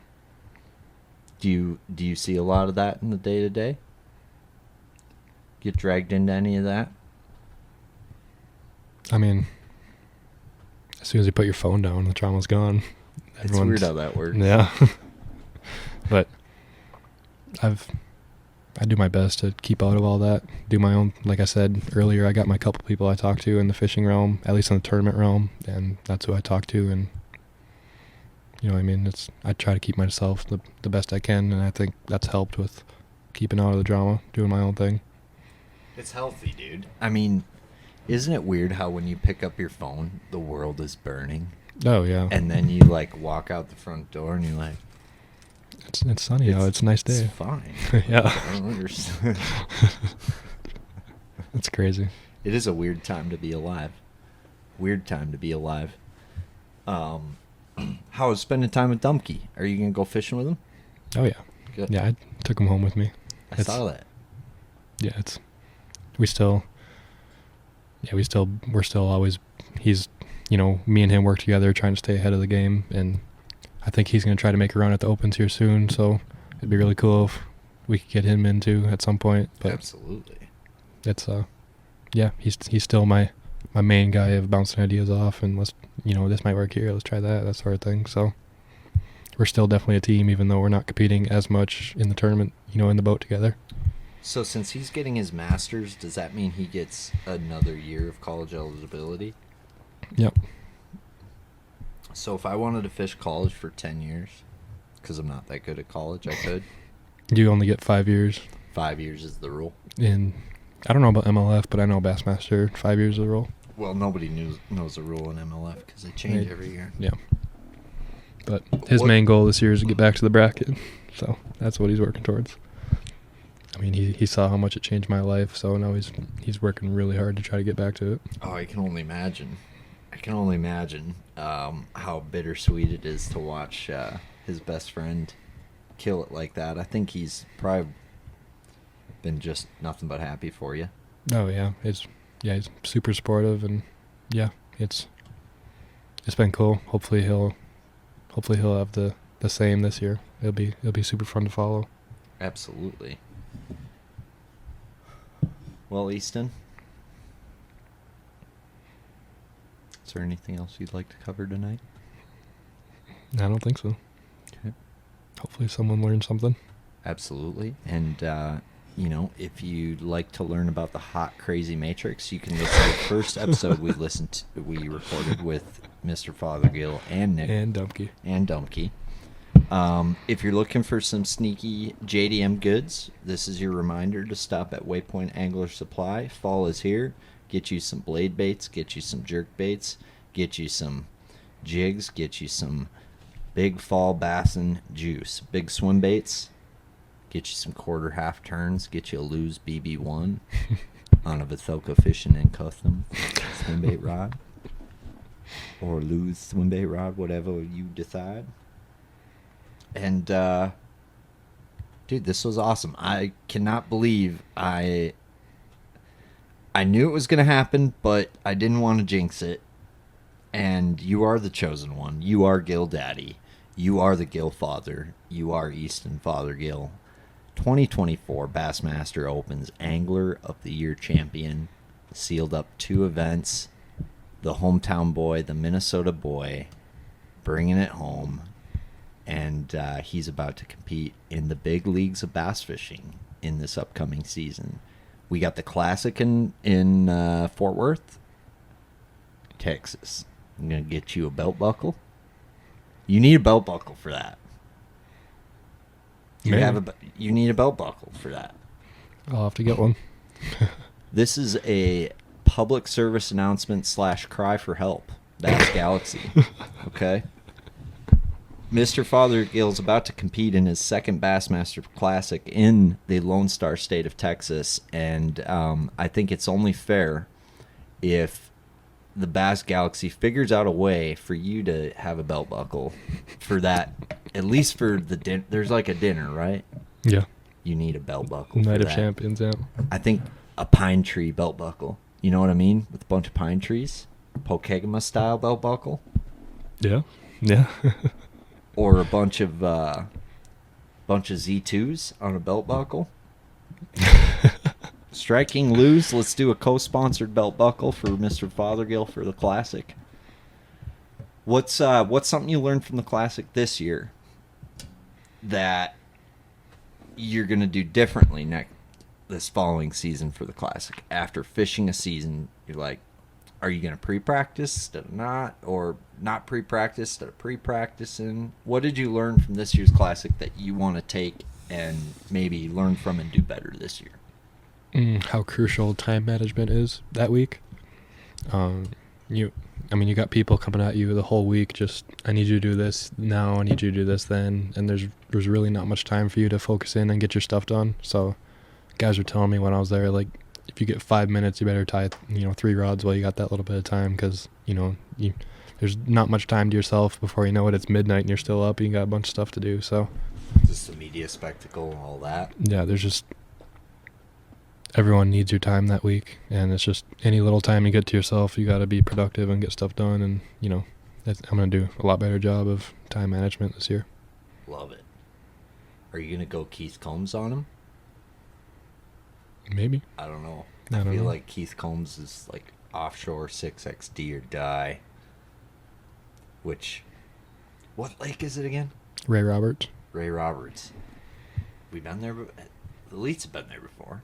The Classic was there, one. but I think it was COVID year, because I think it was in like June, and it was flooded in the bushes, and Hank Cherry won. That's right. So it'll be more of your typical winter / pre-spawn bite. Depending on weather, water will probably be down more, so probably be one jerkin or a minnow or a big swim bait, glide bait, something Texas style. Or Jordan Lee jig. Or Jordan, yeah. Who knows? It'll take some big fish, that's all I know.